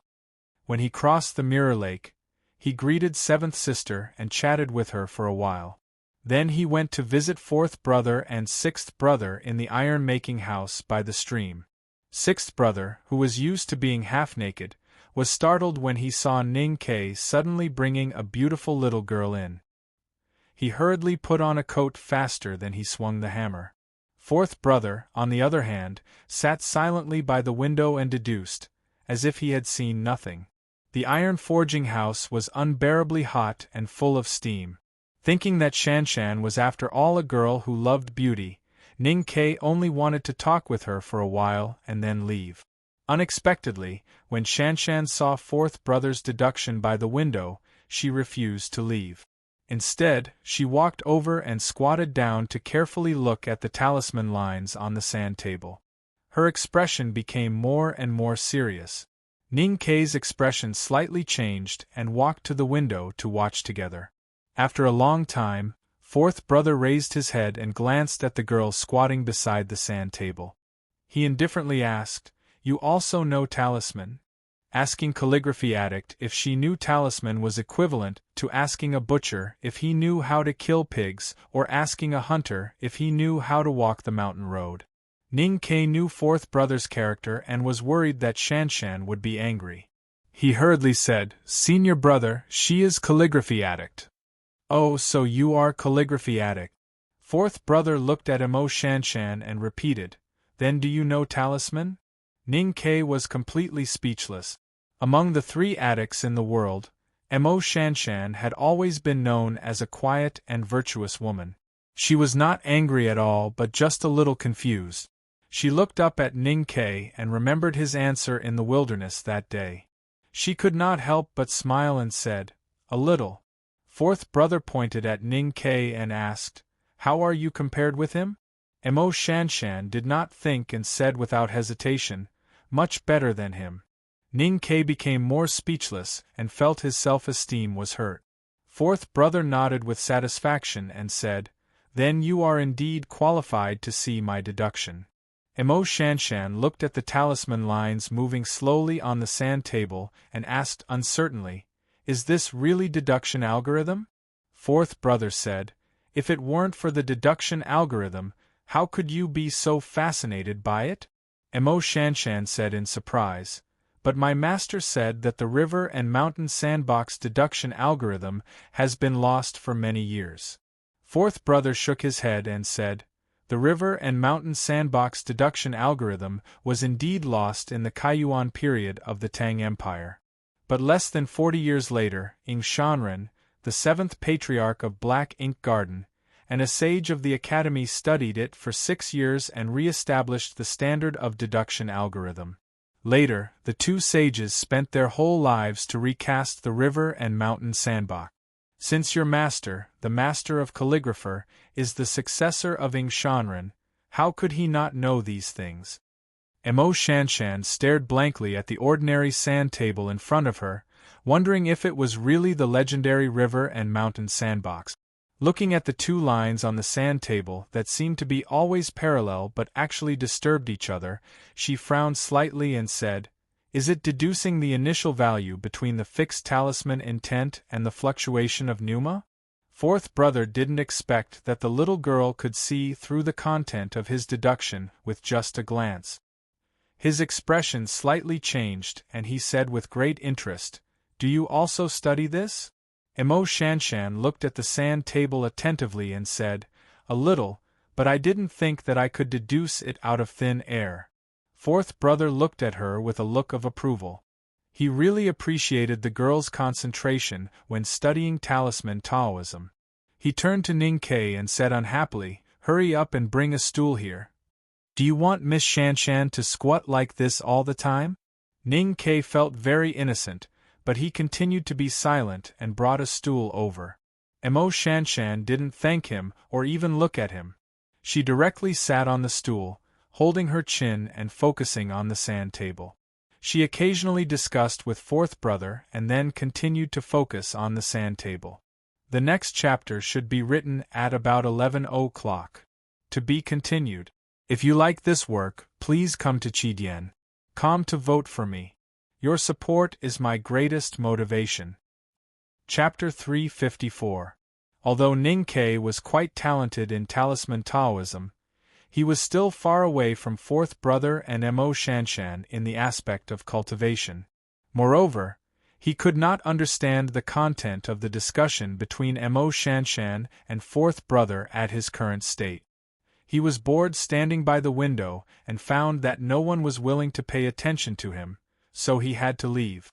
Walking to the back of the iron-making house, he bowed down and washed his face with the stream water to sober up his mind. Then he sat by the stream and stared blankly at the slowly rotating water wheel. It was not because he felt lost after being forgotten, but because he was thinking about how he should continue after he said he liked her in front of the red wall in the snowy night 2 days ago. Obviously, Mo Shanshan's attitude towards him was as calm and indifferent as before, so he should not be too anxious. However, why did he always feel that he had forgotten something very important? "I heard that you brought the calligraphy addict to the academy?" A voice suddenly rang out from behind Ning Ke, startling him. He looked back and was about to say something when he saw Chen Pippi walking towards him with his hands clasped behind his back. Because according to his understanding of this guy, Chen Pippi would definitely make fun of him if he knew that he had brought Mo Shanshan to the academy. He would never be as serious as he was now. Ning Ke said, "Don't think of using this to attack me. This is eldest brother's idea." Chen Pippi looked at the man standing beside him, facing the stream with his hands still behind his back. His round body actually had a bit of an imposing aura. Chen Pippi heard him say slowly, "Have you thought it through?" Ning Ke asked in surprise. "Think what through?" Chen Pippi looked at him and said seriously, "Think it through? You want to be with Mo Shanshan." Ning Ke said sarcastically, "Don't lose all confidence in women because you were bullied by Yi Hong Yu when you were young, and then you want to break up all the couples in the world, okay? That's too pitiful." Chen Pippi was about to say something when Ning Ke suddenly leaned back and looked at the two hands behind his back. Seeing Chen Pippi's two hands, which were obviously more red and swollen than a pig's trotter, Ning Ke was shocked and gasped. He jumped up and asked with concern, "What's wrong with you?" Chen Pippi looked at the grass and wildflowers on the other side of the stream, and said slowly with endless vicissitudes, "When you came back with eldest brother that day, I complained about second brother to eldest brother." Ning Ke looked at him and nodded, saying, "And then?" Chen Pippi raised his hands, which looked like braised pork trotters, and said with a sigh, "Then, there was no then." Ning Ke looked at his hand and couldn't help shivering. He asked uncertainly, "Did second brother do it?" Chen Pippi nodded. Ning Ke said angrily, "How could second brother be so cruel? How can you beat people up for no reason?" Chen Pippi turned his head to look at him and said with slightly wet eyes, "Youngest brother, you actually dared to scold second brother for me. I'm finally sure that you are really a good person. However, second brother brought out the rules of the academy, so it can't be said to be without reason. I've also learned the academy's rules. Where is there such a rule that says you can't complain? But there is a rule that says you can't lie. Did you lie in the old brush pen shop that day?" "Well, actually, it wasn't a lie. It was just that I exaggerated a little when I said 11th brother ate flowers." "How exaggerated is it? 11th brother didn't eat all the flowers he saw. He also picked the delicious ones to eat." Ning Ke said incredulously, "Just because of this, second brother punished you with the academy's rules?" Chen Pippi looked at him sadly and said, "Second brother is a gentleman. He does things strictly according to the rules." Ning Ke said with emotion, "Why do I feel that it doesn't make sense?" Chen Pippi looked at him and said seriously, "Remember, as long as the headmaster of the academy and eldest brother don't have any objections, then the only one who is qualified to be reasonable in the academy is second brother. Only his words are reasonable." Ning Ke nodded to show that he had kept this truth firmly in his heart. Then he gently patted Chen Pippi's shoulder to comfort him. He thought that it was not necessarily safe to stay in the back of the mountain of the academy. In this way, he felt much better when he thought that he was thrown into the secular world to fight for his life. At this moment, Chen Pippi's body suddenly stiffened. Then he broke away from Ning Ke's hand and turned around without hesitation to run along the stream to the depths of the back of the mountain. His chubby body was like a falling leaf, and he instantly disappeared in the dense forest of the mountain. No trace of him could be seen. Ning Ke stared blankly at the place where he had disappeared, thinking that he was indeed a genius with the highest state among the younger generation. His physical strength was obviously terrible, but he could float away by borrowing the chi of heaven and earth with a wave of his academy uniform. "I heard that you brought the calligraphy addict to the academy?" Another voice suddenly sounded behind Ning Ke and asked the same question. But his reaction was very different from before. First, his body slightly stiffened, and then he quickly turned around and bowed to the ground. He answered very respectfully, "Second brother, this is eldest brother's idea. But I do want to bring her around." Second senior brother nodded. Ning Ke straightened up and forced himself not to look at the ancient crown on second brother's head. He looked calm, but in fact, his academy uniform was already dripping with sweat. He knew that he was right to add the last sentence. Otherwise, second brother would mistakenly think that he was using eldest brother's name to suppress him. Then, second brother would probably use the principles of the academy to educate him. No one knew what second brother was thinking. His expression was a little strange. He looked at Ning Ke and pondered for a moment before asking, Do you know why eldest brother wants to take the calligraphy addict as his sworn sister? This question was not easy to answer. In fact, Ning Ke did not know why eldest brother had agreed to this matter with a smile on the horse carriage in the wilderness that day. Of course, a girl like Emo Shanshan was worthy of everyone's affection. But the back of the mountain of the academy was after all not the secular world, and eldest brother's identity was even more extraordinary. It was a little sudden. This matter seems to be a little complicated. Second brother walked to the stream and looked back at him. He said, "You did well in the battle of the Southern Gate Temple." This was the second time in a row that he had been praised by senior brother. Ning Ke laughed happily. Then he thought of the academy's no-boundary spirit after the battle with Monk Guan Hai. He could not help but ask curiously, "Senior brother, when I climbed the mountain that day, I saw the 4 words 'A gentleman does not fight' outside the wooden door. What did Prince Long Qing see?" Long Qing saw the 4 words 'A gentleman does not fight.' Second brother looked at him and said, "This is a sentence that the headmaster once said, 'A gentleman does not fight but must shoot.' Since Long Qing wanted to fight with you, it was natural that he would be shot to death by you." Hearing this, Ning Ke thought to himself that the words left by the headmaster of academy on the stone outside the wooden door had already hinted at what might happen in the future. He was shocked and could not help but feel infinite yearning and admiration.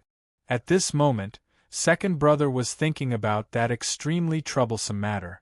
Looking at the admiring expression on Ning Ke's face, his heart slightly moved. He said, "If you want to understand the headmaster's state, you need to concentrate on cultivation all your life." Ning Ke nodded subconsciously. Second brother said again, "The headmaster has never married in his life. Therefore, if you want to reach that state, you can't be bothered by the affairs between men and women. It's better not to think about marriage for the time being." Ning Ke said with a slight surprise, "Not for the time being?" Second brother said seriously, "Of course, it's better not to think about it forever." Ning Ke was shocked and did not care that it was a very dangerous thing to reason with second brother. He waved his hand and said, "If I don't get married in my life, won't I become a poor guy like my headmaster in the future? I can't do that." In the evening, Ning Ke and Emo Shanshan left the back of the mountain of the academy. The people in the back of the mountain of the academy gathered in second brother's small courtyard not far from the waterfall and began to hold a very important meeting. The number of people in this meeting was very orderly. Except for the scholars, everyone in the back of the mountain of the academy had arrived. Whether it was those who were playing zither and flute in the forest or those who were playing chess under the pine tree, they all showed up and found a corner to sit in. Usually, they would not be so well behaved, because most of the time, even second brother could not catch them from those remote corners of the back of the mountain. However, it was different today because eldest brother had returned. As long as eldest brother was in the academy, no matter where they hid, whether they pretended to be stones in the forest, squirrels in the pine tree, or grass in the flowers, they would be easily found. Nothing major happened in the academy recently. As for Ning Ke's entry into the human realm and his victory over Monk Guan Hai, the successor of the Lank Temple's elder, no one would take it seriously. Because in their opinion, even though youngest brother's state was a little low, he was still their youngest brother. How could he lose to others? Beigong Weiyang put his arm around eldest brother's shoulder and said bitterly, "Dear eldest brother, what on earth happened today that requires such a big commotion? Hurry up and finish talking. My tune has just reached an important part." Fifth brother looked at eldest brother and said impatiently, "Yes, senior brother. We have already welcomed you on the day you came back. What's the matter today?" Eighth brother is about to lose the game of chess. We can't let him take the opportunity to act shamelessly. Eighth brother sneered and said, "I think it's you who is about to lose. Why don't we go back now and continue?" The small courtyard was noisy. Eldest brother looked at the crowd helplessly and persuaded, "Don't worry, don't worry. Everything can be explained slowly. At this moment, a palm slammed heavily on the table. There was a loud clap. The room suddenly became silent. Everyone lowered their heads as the second senior brother's cold gaze slowly moved over. Eldest brother frowned slightly and said, "Junimo, don't be angry." Hearing this, second brother quickly stood up and said respectfully, "Senior brother is right. Junimo is wrong." This was the food chain in the back of the mountain of the academy. The second brother killed all the younger brothers and sisters. All the younger brothers and sisters were close to the eldest brother without fear or even contempt. But in front of the eldest brother, the second brother became a quail. Chen Pippi gently blew on his swollen hands. Looking at second brother who was standing obediently, he snickered and thought, "Junimo, you also have this day." However, under second brother's oppressive gaze, finally no one dared to say that they wanted to leave. No one dared to say another word. The room suddenly became much quieter, and even the sound of pen nibs sliding on the paper could be faintly heard. Third sister, the female professor, Yulian, was concentrating on the hairpin-style small regular script. It seemed that everything that happened had nothing to do with her. Today, I asked all the younger brothers and sisters to come here because something happened recently. Eldest brother said, after youngest brother entered the human realm, there were many speculations in the world. Many ministers from the imperial court have entered the palace to see if they could appoint a marriage. The heavenly palace sent someone to the foot of the mountain to convey His Majesty's will. His Majesty wants to know what the Academy think. Chen Pippi was slightly stunned and said, "What is this? Alliance marriage or inferior marriage?" Eldest brother looked at him and said seriously, "Youngest brother is a man, so it can't be regarded as inferior marriage. But in my opinion, this kind of thing is really boring. I think neither the teacher nor youngest brother will have this idea. After all, cultivators should get along with other cultivators, and it also depends on youngest brother." Eldest brother finally said, "Today, the calligraphy addict has entered the mountain and met everyone. What do you think of her? I have a very good impression of Shanshan, so I am very happy to see her and youngest brother get along well. Of course, you don't have to care about my opinion and my relationship with her." Hearing this, the people in the room began to discuss curiously. They thought to themselves, why would eldest senior brother be so cautious about the matter of youngest junior brother finding a wife? He even asked their opinions. Only the seventh sister noticed that after hearing this, the second brother's expression was obviously a little displeased. "I haven't even eaten a grain of rice. I only wrote 2 chapters in 8 hours. I really admire myself." Bitter smile. "Turns out that I am a bitch." To be continued. If you like this work, please come to Chidian. Come to vote for me. Your support is my greatest motivation. Chapter 355. As if to make a footnote to eldest brother's words about the harmony of the zither and the harp, 10th brother Shimen Buhua lightly plucked the zither strings, and 9th brother Beigong Weiyang lightly tapped the flute with his fingers. The sound of the zither resounded in the room like flowing water, and along with the sound of the music, everyone was enthusiastically discussing. Ning Kei and Miss Situ from Yunhui General's family are very close. If the palace wants to appoint a marriage, it will probably be her. But old Chancellor appreciates Ning Kei's calligraphy, so Jin Wucai is also possible. But if you look back carefully, Princess Li Yu also had a lot of contact with him, and their relationship is very close now. Why do I always feel that appointing a marriage is very disgusting? Whether it is called a marriage or a prostitute, it always feels that youngest brother is sold to the house of red sleeves, and there is no Mistress Jian in those mansions. Ha ha ha ha. It's not as despicable as you think. According to eldest brother's intention, he just wants to avoid publicly refuting His Majesty, so he wants to settle the marriage for youngest brother before the palace does. Speaking of which, there hasn't been a happy event in the back of the mountain for so many years, so it's time to have one.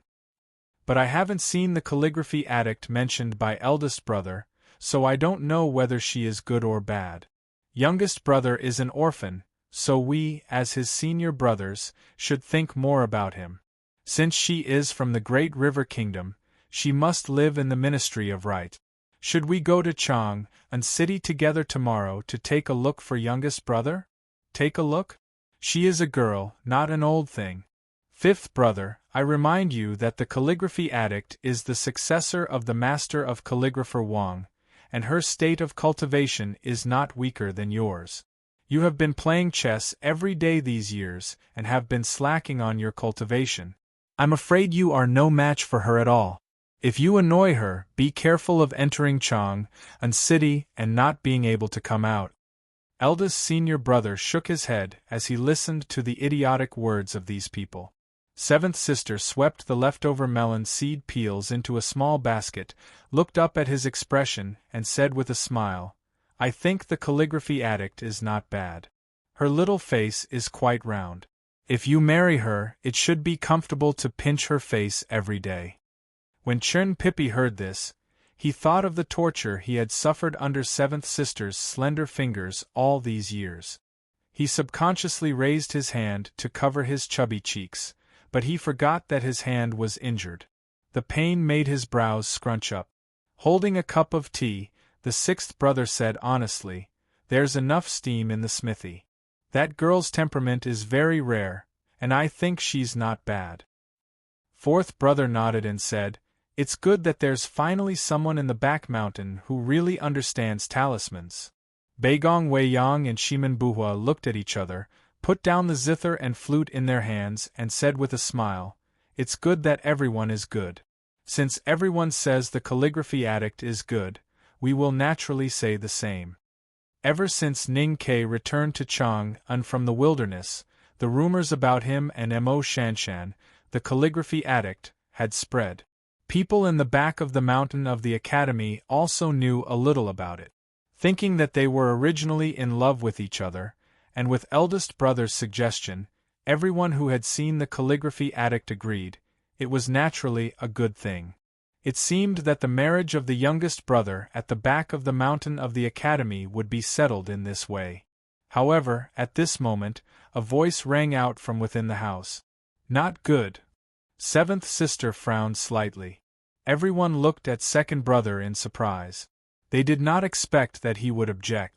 It should be known that second brother respected eldest brother the most in his life. Over the years, as long as eldest brother said something, he would absolutely do it without hesitation.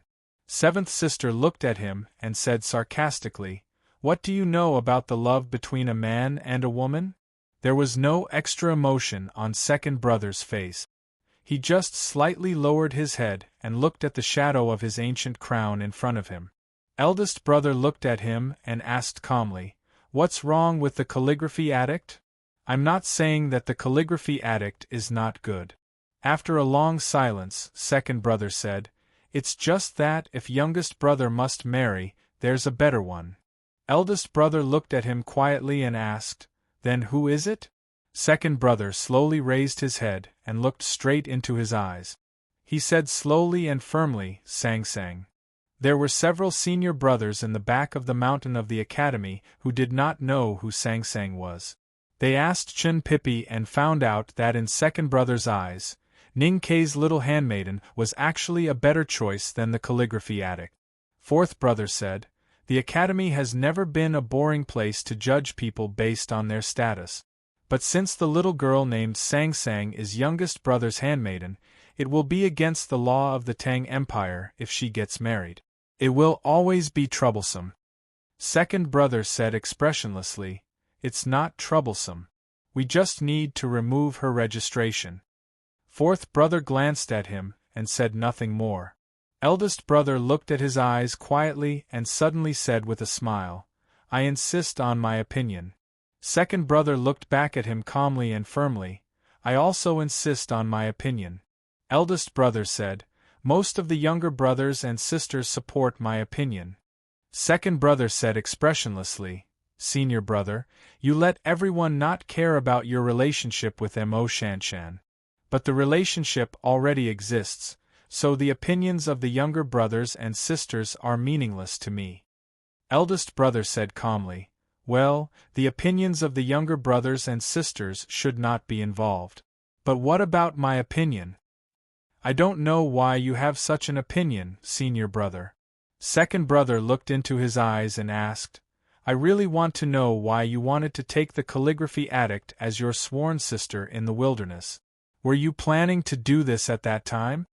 Eldest brother smiled and said, I just think that Shanshan is a good girl and a good match for youngest brother. Second brother did not smile and said, then why can't Sangsang be a good match for youngest brother? Eldest brother looked at him quietly and asked thoughtfully, what do you think about Sangsang? Second brother stood up and walked to the window to look at the stars above the waterfall. He said, that day Yen Sei and Wei Guangming died together. When Pippi and I climbed the mountain, we saw a little girl kneeling on the ground and holding the ashes. That little girl was Sangsang. I think she is a good girl, and I know that she will be with youngest brother. It was so quiet in the room that only the sound of the soft tip of the brush brushing the paper could be heard. In this silence, Churn Pippi's nervous voice suddenly sounded, I also think Sangsang is good. Eldest brother smiled with a complicated expression and looked at him. He said, what do you think about her? Chin Pippi thought for a moment and said seriously, I can't tell, but I think she is good in every way. Eldest brother was slightly stunned and then shook his head and murmured, good in every way, good in every way. Eldest brother was naturally the leader of the back mountain of the academy. He was gentle and clean, so all the younger brothers and sisters were willing to be close to him. They were not afraid of him and were willing to listen to him. However, second brother was the rule of the back mountain. All the younger brothers and sisters were afraid of him and did not dare to oppose his opinion. In the past, it was easy for people in the back mountain to deal with second brother. Anyway, everyone listened to second brother, and then second brother had to listen to eldest brother. But they had never encountered such a situation. I think what second brother said seems to be reasonable, although I don't understand what is holding the ashes. Then what eldest brother said doesn't make sense. You can't say it like that. Both senior brothers have a point. My state of mind is not clear enough. How can I think of such an important matter more thoroughly than the two senior brothers? Therefore, whether it is eldest senior brother or second senior brother's words, I will just do as they say. Whichever girl they think is more suitable will be the most suitable. His deliberate interlude did not lighten the atmosphere in the room. Instead, it became a little awkward because of the silence of the two senior brothers.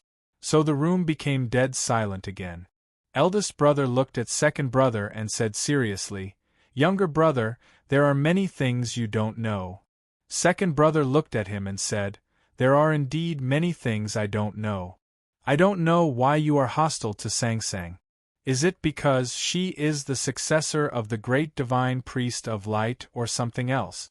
Senior brother doesn't want her to be with youngest brother at all. But senior brother, have you ever thought that this is unfair to the little handmaiden?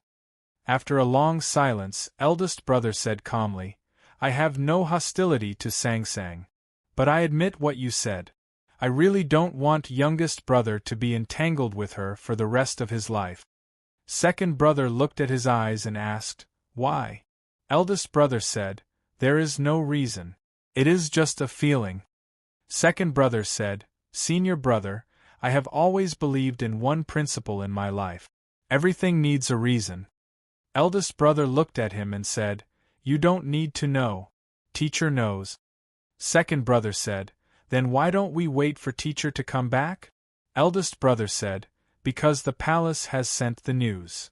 Second brother said indifferently, If we don't agree, who dares to marry youngest brother? Eldest brother frowned slightly.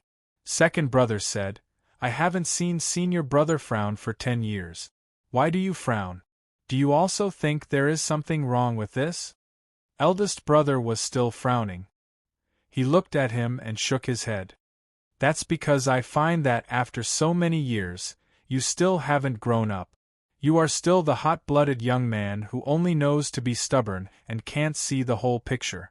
Second brother said angrily, Teacher will never let us take another road in advance just because he saw some dangerous turns or shadows ahead of us. I believe that teacher will not punish the innocent in advance because of something that has not happened. So I think, senior brother, you are wrong today. People in the back of the mountain of the academy had never seen eldest brother and second brother disagree or even argue about something. What's more, the arguments seemed to have developed into angry accusations. Everyone was shocked into silence. They didn't even dare to breathe loudly, let alone speak. It was quiet, except for the sound of the soft tip of the brush gently sliding across the paper. Everyone looked at third sister, who was quietly drawing the hairpin-style small regular script in the corner of the room. Third sister of the back of the mountain of the academy liked to be quiet and hated to be active. She didn't talk at all and rarely interacted with her peers. But everyone knew that even the headmaster of the academy praised her profound knowledge and vision, so they hoped that she could resolve the current stalemate. There is one more chapter. To be continued. If you like this work, please come to Chidien.com to vote for me. Your support is my greatest motivation. Chapter 356. In such an oppressive atmosphere and quiet environment, even gazes seem to have become heavy. With so many gazes added together, the fine brush finally slowed down. The female professor, Yulian, glanced at the small regular script on the paper and nodded. She put the pen on the delicate small inkstone and then looked at the younger brothers and sisters who were looking at her expectantly.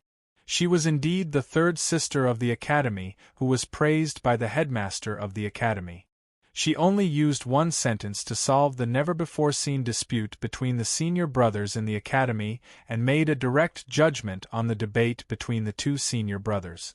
You are all wrong. Yulian looked at the eldest brother and second brother and said calmly, whether the calligraphy addict or the little maidservant is a good match for Ning Kei, there is no answer.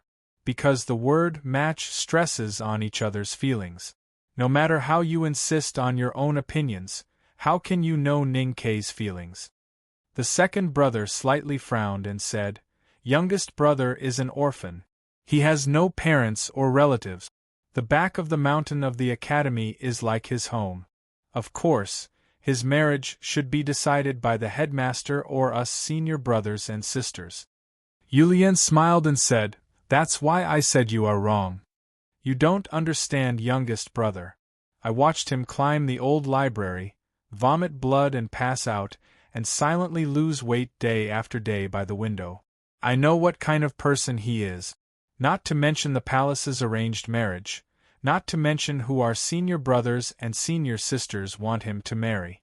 Even if Master comes back and asks him to marry Haotian's daughter, he still won't agree if he doesn't want to. If he agrees, no one can object. She turned to the eldest brother and said calmly, You have to walk the road of life on your own to know the taste. So in the end, it is up to him to choose. No matter what he chooses, the price he will pay for it belongs to him, and he must learn to bear this price. I believe the headmaster will also hold the same view. After saying this, third sister Yulian packed up the ink, paper and inkstone on the table and left the small courtyard without saying goodbye to the others. The loose academy uniform on her petite body swayed in the wind and disappeared into the night. In the previous academy debate, the eldest brother's words were hard to understand. The second brother's words were also vague. At this time, the third sister's words were also vague. They believed that the three of them could only vaguely feel something, so the others could not understand at all. The two senior brothers fell into silence. The younger brothers and sisters followed the third sister's footsteps and left quietly. Seventh sister Mu Yu looked at the two sitting in the chairs worriedly. She filled the teapot on the table with hot water and then left the room. The candlelight gently swayed, and the faint sound of a waterfall flowing into a pond came from the back of the courtyard. After a while, the eldest brother stood up slowly. His clean eyes were full of tiredness. The second brother stood up and bowed respectfully. The eldest brother said, "Since she said so, it seems that we are indeed wrong. But I still insist on my opinion. Moreover, I can't think of any reason why he wouldn't choose her since he and Shanshan are in love with each other." The second brother thought for a moment and said, "Because he can't let go of Sang Sang." The eldest brother suddenly thought of a possibility. He frowned and said, "Will the youngest brother want both of them?" The second brother said seriously, "Such greed will incur the wrath of heaven. Although the two girls are very different in status, they are not the vulgar women in the world. How can the youngest brother be so happy?" The eldest brother looked at him quietly and suddenly asked, "Junimo, how much did you see?" The second brother said after a moment of silence, "When Yen Sei and Wei Guangming turned into ashes, I saw the movement, but I still couldn't see it clearly." "Did you already see what would happen in the future?" The eldest brother smiled bitterly and said, "I'm afraid that even the headmaster couldn't see it, let alone you and me." The second brother frowned slightly and said, "I don't know how much Yulian saw. Her attention has always been on the youngest brother. I'm afraid she's not as good as you and me." After saying this, the eldest brother kept silent for a long time. Then he reached out and patted the second brother's shoulder gently and said, "Junimo, maybe you're right. But I can't bear to do it." Second brother was tall, so when he saw that Shixiang was going to pat his shoulder, he leaned forward out of habit so that Shixiang could pat him more easily. The ancient crown on his head almost hit to Shixiang's face. The two looked at each other and smiled. The negative emotions brought by the previous argument were all gone. Only the word "can't bear" was still echoing with the sound of the waterfall. Ning Kai didn't know that the back mountain of the academy held a meeting for his marriage. He also didn't know that the two senior brothers, who didn't want to mess with the world in his eyes, had a fierce conflict because of this matter. Recently, he continued to take Shanshan to play in Chang'an City. The winter was gradually fading, and they went to various study rooms to appreciate the works of predecessors. In the more than 20 years of his previous lives, he had never been in love. He didn't even have close contact with the opposite sex. Therefore, he didn't know whether he and Shanshan were in love or not. After they said they liked each other on the red wall and white snow that night, the relationship between them didn't seem to change at all. It was still quiet and casual, and they didn't even hold hands. The only difference was that the girl occasionally revealed her shyness when their shoulders touched. It was this shyness that made up for most of the regrets Ning Kai had about love. When he took Shanshan through the streets and alleys of Chang'an City, he often thought of the maidservant who leaned against him by the bonfire at the entrance of Northern Mountain Road and Situ Ilan, who strolled with him by the North Yen Lake. Only then did he understand that the source of his joy was a response. This feeling was really good, even if there was no intimate physical contact, sweet talk, or solemn vows. So Ning Kai was very willing to continue walking with Shanshan. It was just that when they passed through the narrow alleys and the shadows of the winter trees, and when they stepped on the pine snow that was gradually melting by the lake, he would occasionally feel that somewhere in his heart had become a little empty. In the evening, the two walked to Lin 47th Street. Standing under the locust tree at the entrance of the alley, Ning Kai invited Mo Shanshan again. "Come in and have a seat. There must be enough food." Mo Shanshan looked at the door of the old brush pen shop not far away and said softly, "No need." Ning Kai was puzzled and asked, "Why?" Mo Shanshan looked at the tips of her shoes sticking out of her skirt and said softly, "I was very happy to walk with you in Chang'an. I was also very happy to comment on those calligraphy and paintings with you. I was very happy that night when you said you liked me." Then she raised her head and looked at the inconspicuous dimple on Ning Kai's cheek. Her eyelashes fluttered slightly, and she suddenly raised her hand and gently poked it with the tip of her finger. She smiled and said, "But only liking me is not enough." After returning to the old brush pen shop, Ning Kai was still thinking about the meaning of Mo Shanshan's words. If he was asked to solve mathematical problems or to comprehend the state of cultivation, it would probably be much easier than understanding what girls were thinking. Therefore, he was a little confused. "Young master, it's time to eat." Sang Sang scooped 2 bowls of chicken soup from a small urn and asked, "Do you want some chopped green onion?" Ning Ke said, "Your chicken soup is the best in the world, so you should drink it as it is. Don't add green onion." If it was in the past, Sang Sang would usually be happy to be praised by Ning Quebec. Although she might not smile, she would always press the spoon hard in the bowl when she refilled it for him. But today, she seemed not to hear it at all. She just refilled Ning Ke's bowl in silence, and then silently sat on the other side of the table and silently picked up the chopsticks. Ning Ke looked at her expression and suddenly realized that his whereabouts were indeed a little erratic these days. He smiled and explained, "I told you that night that those shameless senior brothers and senior sisters of the back mountain of the academy threw me into Chang and city as a hatchet man, so I have been waiting for someone to come and challenge me these days." Sang Sang softly nodded and then held the bowl and continued to eat. After Ning Ke finished the chicken soup, he poured 2 spoonfuls of white rice in the big bowl in front of him and then quickly ate the rice. It was quiet around the table. Ning Ke suddenly raised his head and looked at Sang Sang across the table.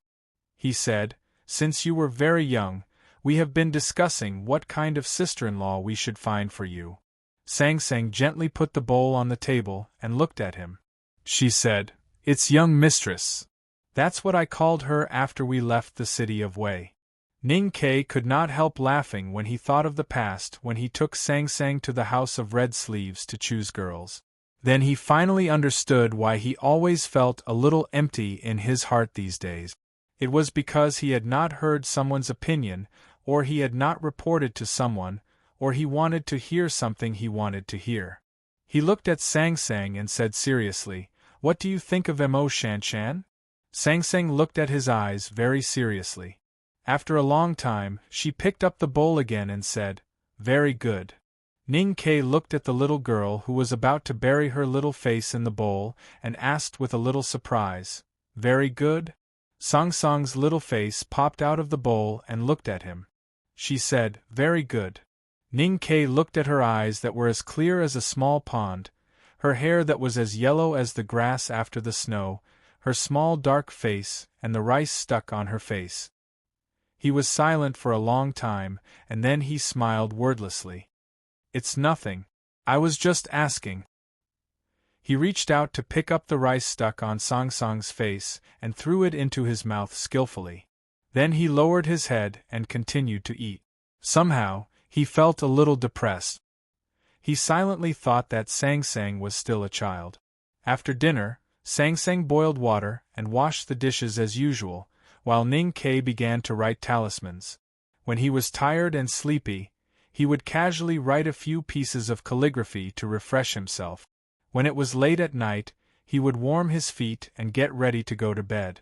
Although the midwinter was almost over, spring had not really arrived. Chang and city was still a little cold at night. The two still slept on the brick bed built last winter, head to feet facing each other as in the past. Sang Sang's little feet were washed clean. Ning Ke held them in his arms. He felt very comfortable when he touched the pair of smooth, delicate, and white feet. He kissed them and then closed his eyes to fall asleep. No matter how one looked at it, it seemed to be a repeat of the night that Ning Ke and Sang Sang had spent in the past 15 years. It was just an ordinary night. However, Sang Sang did not fall asleep at all. She opened her bright eyes and quietly looked at the roof covered with waste talisman paper. It was as if she was looking at the rock wall of the cave in Min Mountain and the mud wall of the small courtyard in the city of Wei, where she used to live in the past years. Once I write about Sang Sang, I feel good. It seems that I really have to follow my fate. This chapter's title is great. To be continued. If you like this work, please come to Chidian.com to vote for me. Your support is my greatest motivation. Chapter 357. In the middle of the night, before the rooster crowed, Sang Sang got up quietly. She put on the loose handmaiden uniform and the worn cotton shoes, and walked out of the bedroom to the courtyard. She wiped the remaining snow on the edge of the well, filled the water tank in the kitchen with water, and put the firewood she chopped the day before in the corner. Then she picked up the broom, walked to the front of the shop, and swept the floor clean. Then she began to wipe the table and tidy up the scattered writing brushes, ink, paper, and inkstone. She squatted by the door and carefully checked whether there were any problems. These were the things she usually did every day, but today she was more focused and serious. She finished everything well. The sky in the east was already faintly showing some morning light. She squinted at the sky, walked out of the old brush pen shop, and went to the alley to buy 2 bowls of hot and sour noodle slice soup. Sitting at the table, Sang Sang quietly ate her own hot and sour noodle slice soup, and then washed her own bowl. She walked back to the bedroom and began to pack up her clothes. She took out the box from under the bed, divided the thick notes into 2 identical piles, and put the one that she thought belonged to her in her arms. She walked to the side of the Kong and looked at Ning Kei, who was still sleeping soundly. She slowly frowned and looked at him seriously for a long time. Then she picked up her luggage and left without any hesitation. The door of the old brush pen shop opened. The door of the old brush pen shop was closed. Because she had repaired it a few days ago, the door didn't make any sound and didn't alarm anyone. She carried her luggage and left silently. Her thin figure disappeared in the Lin 47th Street where the night and the morning light converged. She never appeared again, as if she had never been here before. The Grand Secretary's mansion was quiet in the morning light. The dark and heavy door was closed tightly. The servants sweeping the floor outside deliberately controlled the friction between the broom and the ground. The towering winter trees in the mansion were silent. Sang Sang carried her luggage and walked to the door of the Grand Secretary's mansion. She said a few words to the vigilant servant and then ignored him. She frowned and walked to the closed door and began to knock. It was unclear if it was because she was in a bad mood that day, but her small fists contained a great deal of force. Her fists landed on the thick and heavy door of the Grand Scholar's manor, giving off a loud and muffled thud, sounding like the beating of a war drum. The sound of knocking on the door, which sounded like a war drum, woke up the people in the Grand Secretary's mansion. Curses and displeased inquiries could be vaguely heard behind the door. The servant who was sweeping the floor outside the Grand Secretary's mansion was scared to death. He quickly ran to the back of Sang Sang and was about to drive away this wild girl who came out of nowhere. However, the door was opened at this moment. "Second butler, I really didn't expect this wild girl to be so bold," the servant said with a sullen face. The sleepy second housekeeper rubbed his eyes and looked at the little handmaiden in front of him with a face full of displeasure. He waved his hand and was about to order someone to drive her away. However, he suddenly felt that this little handmaiden was a little familiar. He subconsciously rubbed his eyes again and finally woke up. He remembered the matter that had spread around the manor a few days ago. You are. Shao, because they got up in a hurry. Grand Secretary Xing Jing and his wife were both wearing casual clothes. Not to mention washing up, even their hair was a little messy. However, when they looked at the little girl standing quietly in front of them, their emotions were even more chaotic. Sang Sang tightened the bundle on her right shoulder and looked down at her little shoes sticking out of her skirt. She said, "That day you said that I was your daughter?" Mrs. Xing nodded repeatedly, her face full of surprise. If it weren't for the Grand Secretary supporting her, she would have fainted on the ground in happiness. Sang Sang continued to look at the tips of her shoes. After a moment of silence, she said softly, "When I was a child, I heard. He told me about the law of the Tang Empire. Before marriage, the husband and wife have the responsibility to raise the children. That day, you asked me to move to the Grand Secretary's mansion. If it is to fulfill the responsibility stipulated by the law of the Tang Empire, can I move here?"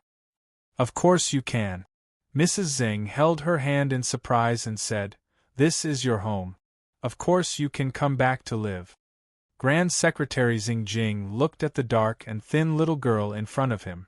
He was happy but also confused. He thought of the day when he and his wife went to the shop to beg her to come back, but she refused and said that she wanted to live with her young master. As the Grand Secretary of the Imperial Court, he certainly knew what had happened after Ning Ke returned to Chang'an. He wondered what had happened to make her willing to come back and be his daughter. After all, he was the Grand Secretary of the Imperial Court and an elder who paid attention to the dignity of a father. Since Xingjing had already confirmed that Sang Sang was his daughter, he naturally asked her directly. Sang Sang raised her head and looked at the couple in front of her. She said seriously, "I don't like him anymore, so I don't want to live with him." Grand Secretary Xing frowned slightly. He remembered that the Empress had reminded him and his wife not to break off their relationship. After a moment of silence he said, "After all, you have been together for many years. Not to mention the relationship between master and servant, you have helped each other in the past. Even if you want to move back to the Grand Secretary's mansion, it seems that you should inform Ning Ke first." Sang Sang glanced at him and suddenly turned to walk out of the Grand Secretary's mansion. Mrs. Xing was shocked. She hurriedly grabbed her and said in a trembling voice, "What's wrong?" Sang Sang looked at Grand Secretary Xing quietly and did not speak. Mrs. Xing was extremely flustered. She glared at the Grand Secretary and said angrily, "Don't talk nonsense if you don't know how to speak human language. If you make my poor child disappear again, I will not let you off." The Grand Secretary's mansion had always respected his wife. Although Xingjing did not think that what he had said was wrong, he was even more angry that Sang Sang ignored him as a father. But under his wife's murderous gaze, he could only shut up. Sang Sang looked at Mrs. Xing and said, "I will live with you, not him." Mrs. Xing was overjoyed and said, "As you wish. I will immediately ask someone to move your father's things to the study." When Ning Ke got up, he did not see Sang Sang. He put on a coat and walked to the courtyard to call for her. Sang Sang did not reply, so he stretched and walked to the kitchen. He found that Sang Sang did not light a fire or boil water. He could not help but shake his head. He walked to the front bed and saw the bowl of sour noodle slice soup on the table. "How can I have breakfast without brushing my teeth?" He looked at the bowl of sour and spicy noodle slice soup and thought with a frown. He had been used to a pair of small hands bringing a bowl of water and dental tools to him after he got up. Suddenly, he felt a little unaccustomed to having no one to serve him one day. "Even if you are in a hurry to go out and buy the freshest bowl of soup, you have to help me wash my face and brush my teeth before you go out. Something's wrong. I've already bought the noodle soup. Where did you go?" Ning Ke sat at the table and ate the sour and spicy noodle slice while thinking about where Sang Sang had gone.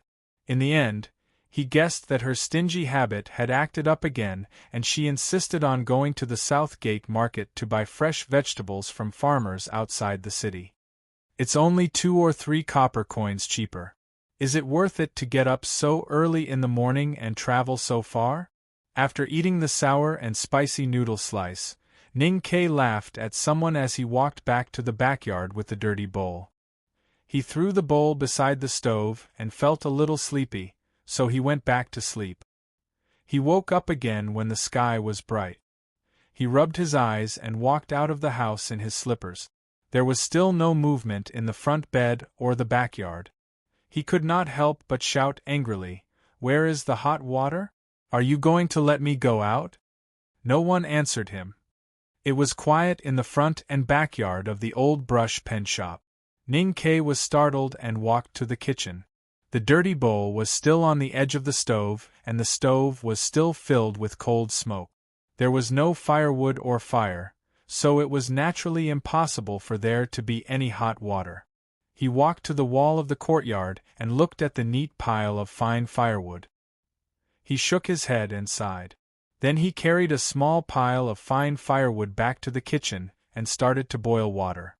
Although it had been many years since he had done any housework, he had been responsible for their lives in the past few years, so it was not difficult for him to start a fire and boil water. Not long after, the water in the pot began to emit steam.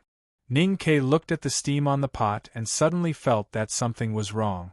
After the water was heated, he washed his face and for some unknown reason, he washed the dirty bowl on the edge of the stove.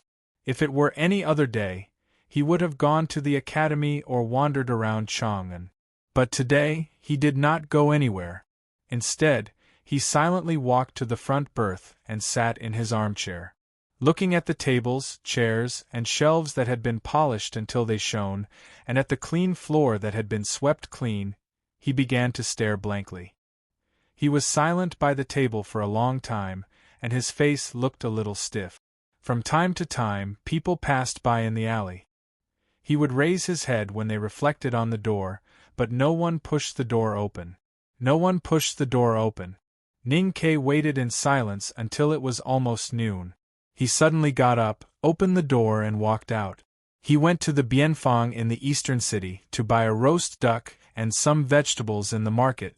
Then he returned to the old brush pen shop. Sang Sang was still not in the shop. Ning Ke went into the kitchen after a moment of silence. He picked up the spatula and fried 2 plates of vegetables, steamed a pot of rice, peeled the roast duck, and put it on the plate beautifully. Then he brought it to the front bed. 2 pairs of chopsticks, 2 big bowls of steaming white rice, and a sumptuous meal. Ning Ke looked at the meal on the table with satisfaction. He put his hands on his knees and continued to wait. However, after a long time, no one came back for lunch. There were still 2 pairs of chopsticks, but only 1 person, and the rice and vegetables were already cold. Ning Ke stared at the meal on the table for a long time, and then he picked up the chopsticks and began to eat. However, for some reason, his hands were trembling. He tried for a long time, but he could not even pick up a single vegetable. He grabbed the chopsticks and wanted to throw them out, but he forcibly restrained himself and slowly put them on the table. He suddenly stood up and walked back to the bedroom in the backyard. He rudely lifted the bedboard, took out the box, and poured all the contents of the box on the bed. Looking at the fluttering notes, he finally confirmed that she had left by herself. Ning Ke folded the notes again and put them into his arms expressionlessly. He took out the primordial 13 arrows from the sundry box in the corner and put them into his bag. He stuffed all the fu papers into his sleeves, picked up the chopper beside the pile of firewood, and put it into his waist. Finally, he put the big black umbrella on his back and walked out of the old brush pen shop. He knew that Sang Sang should not be in danger, but he knew that this would be the most difficult battle he would face in his life. So he brought all the most important things with him. It seemed that this was the only way to comfort himself, that he would be able to find the most important thing in his life. If he could not find it, then there was no need for him to come back. This is the last chapter for today. The speed will slow down in the next few days. Everyone should know the reason. I'm writing the most important part of the plot. This kind of plot makes me nervous and vigilant, and I have to write it above 95 points to live up to my original intention of writing this book. So it will be slow, but I believe that it will definitely be good. That's good. To be continued. If you like this work, please come to Chidian.com to vote for me. Your support is my greatest motivation. Chapter 358. With a chopper on his waist, an arrow box in his hand and a big black umbrella on his back, Ning Ke left the old brush pen shop and came to the street to start his journey to find Sang Sang. The first stop was the fake antique shop owned by Wu Lauer next door. He pushed the door open and asked directly, "Aunt Wu, have you seen my Sang Sang?" The old brush pen shop was now a legendary shop on Lin 47th Street. Many people knew that the shop was not a simple place because of the stories in the past year. Seeing Ning Ke's expression, Aunt Wu felt a little scared. She shook her head and said, "No, I haven't seen her." Ning Ke turned around and left without any hesitation. Then he came to a gambling house in West City and directly found Mr. Chi, the leader of the Fish Dragon Gang. "Have you seen my Sang Sang?" Mr. Chi said with a slightly strange expression. "I saw her when I sent the banknotes a few days ago. But I haven't seen her these days. What happened to Sang Sang?" Ning Ke slightly frowned and asked, "What happened to her before?" Mr. Chi said, "Before you came back, she was asked by the Chang and local government once. No one knew what case she was involved in. It was the military that directly took action. I failed to stop it. But you don't have to worry too much. Sang Sang was not bullied and came out on the same day. Maybe the academy sent a message?" Ning Ke didn't know about this. After a moment of silence, he thought it was more important to find her first. He looked at Mr. Chi and said seriously, "Ask the gang to look for her in Chang'an City. I owe you one." Mr. Chi said, "Don't worry. As long as she is still in Chang'an City, I will definitely find her." Ning Ke was a little relieved. He thought that the Fish Dragon Gang was the biggest gang in Chang'an City and had the backing of the government. There were countless members in the gang, and they were densely scattered in the streets. No matter where Sang Sang hid, he would definitely find her. But then he thought that it had been a long time since the morning. What if Sang Sang had left Chang'an City? So he went to the palace. Seal the city gate of Chang'an City? Ning Ke, are you crazy? Even the Prime Minister wouldn't dare to do such a thing. Even if you kill me, I can't do anything about it. I don't have that power, and I don't want His Majesty to think that I'm plotting a rebellion. Su Chongshan, the deputy commander of the bodyguards, was about to continue scolding Ning Ke, who was lowering his head. However, he was deterred by Ning Ke's murderous aura and hurriedly comforted him. "Don't worry. I'll send a letter to the Chang and local government to find him for you. Is that okay?" Ning Ke looked up at him and said, "The Chang and local government doesn't have enough people. Can you help me issue an arrest warrant?" Su Chongshan gasped. He could tell that Ning Ke was about to go crazy today, so he did not dare to refuse directly. He explained in a low voice, "Your little handmaiden did not commit any crime. How could the Ministry of Penalty issue an arrest warrant?" Ning Ke took out a small portrait from his arms and put it on his chest. He said, "I'll report it now and say that she stole more than 10,000 taels of silver from the master's house. This should be enough for the Ministry of Penalty to issue an arrest warrant, right?" Su Chongshan took the portrait and looked at it. He thought that Ning Ke's drawing skills were much worse than his writing skills. When he was about to say something, he looked up and saw that Ning Ke had already walked out of the imperial city. He could not help but sigh. Looking at the back of Ning Ke, who was full of murderous aura, Su Chongshan sighed and shook his head. He thought that if anyone in Chang'an saw Ning Ke in such a state of mind, that person would be courting death. Then he suddenly thought of a rumor in the imperial court and hurriedly chased after Ning Quebec. However, Ning Ke was too fast and disappeared in an instant. No one knew where he had gone. After the imperial court and the Fish Dragon Gang blocked Sang Sang's escape route, Ning Ke continued his search in Chang'an. He went to the morning market in the south of the city, to Chenjinji Cosmetics Store, to the building of Pines and Cranes, and to the House of Red Sleeves, but he still could not find Sang Sang. However, everyone who saw him was stunned by the murderous aura of his weapons. It seemed that the murderous aura was about to tear the whole city apart. Finally, he went to the princess mansion and heard the answer he wanted to hear from Li Yu. However, the answer was completely out of his expectation, so he was at a loss for what to do. Ning Ke looked at Li Yu and asked, "Why didn't I know about this?" Li Yu looked at him and said sarcastically, "Maybe it's because someone has been busy spending time with the calligraphy addict in Chang'an these days and has no time to care about what happened to his little handmaiden." Ning Ke looked at her and asked seriously, "Your Highness, are you mocking me?" "No." Li Yu looked at him and said coldly, "I am mocking you." Ning Ke asked, "Why?" Li Yu answered, Because Sang Sang is my friend. After a moment of silence, Ning Ke said, I see. The Grand Secretary's mansion of the Imperial Library was quiet today. The atmosphere in the study room was especially tense and oppressive.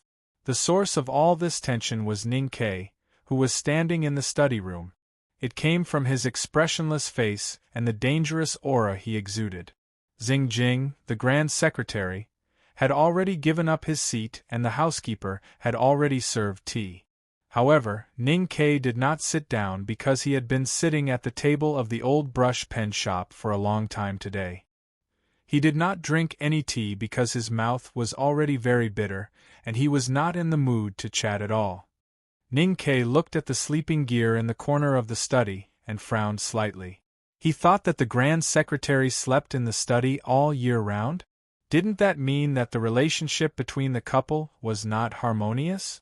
Such a couple was not suitable for Sang Sang's parents. Moreover, this matter was a little strange. Why did Sang Sang suddenly have a pair of parents? In the past 10 years, he had never thought about what would happen to Sang Sang after she found her biological parent. Therefore, he felt a little strange and strangely nervous now. First of all, I want to know if Sang Sang is in your mansion, he asked. Xing Jing nodded and said with a smile, since she has recognized her, she should come back to live. Ning Ke asked directly, you said that she is your daughter. Do you have any evidence? Xing Jing said sincerely, to be honest, I do not have any solid evidence. But as the saying goes, mother and daughter are connected. My wife remembers some of Sang Sang's characteristics, and the timing matches. Therefore, I think this matter is definitely true. Ning Ke raised his head and said, please forgive me for not being in the mood to argue with the Grand Secretary's wife about the evidence. I only came to your mansion to do one thing, and that is to take her back. Upon hearing this, Xing Jing slightly frowned. He thought that although Ning Ke's identity was extraordinary, he was a Grand Secretary of the Imperial Court. How could he allow Ning Ke to be so unyielding? He said unhappily, how can you forcibly separate your own flesh and blood? Since Sang Sang is my daughter, how can she still be your maidservant?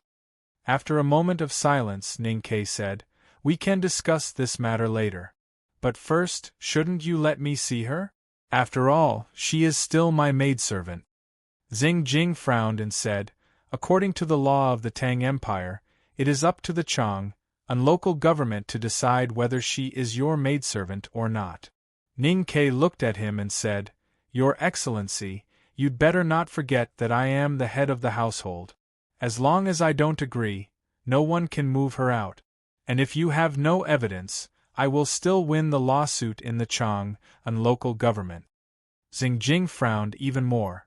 Before he had time to respond, the Grand Secretary's wife, who had been waiting beside him with a smile on her face and suppressed her anger, broke out in advance. She angrily rushed to Ning Ke, pointed at his nose and scolded, You are such an unscrupulous master. How can you let my daughter be your maidservant? Don't even think about it. Go to the Chang and local government for a lawsuit? My master is the Grand Secretary of the Imperial Library.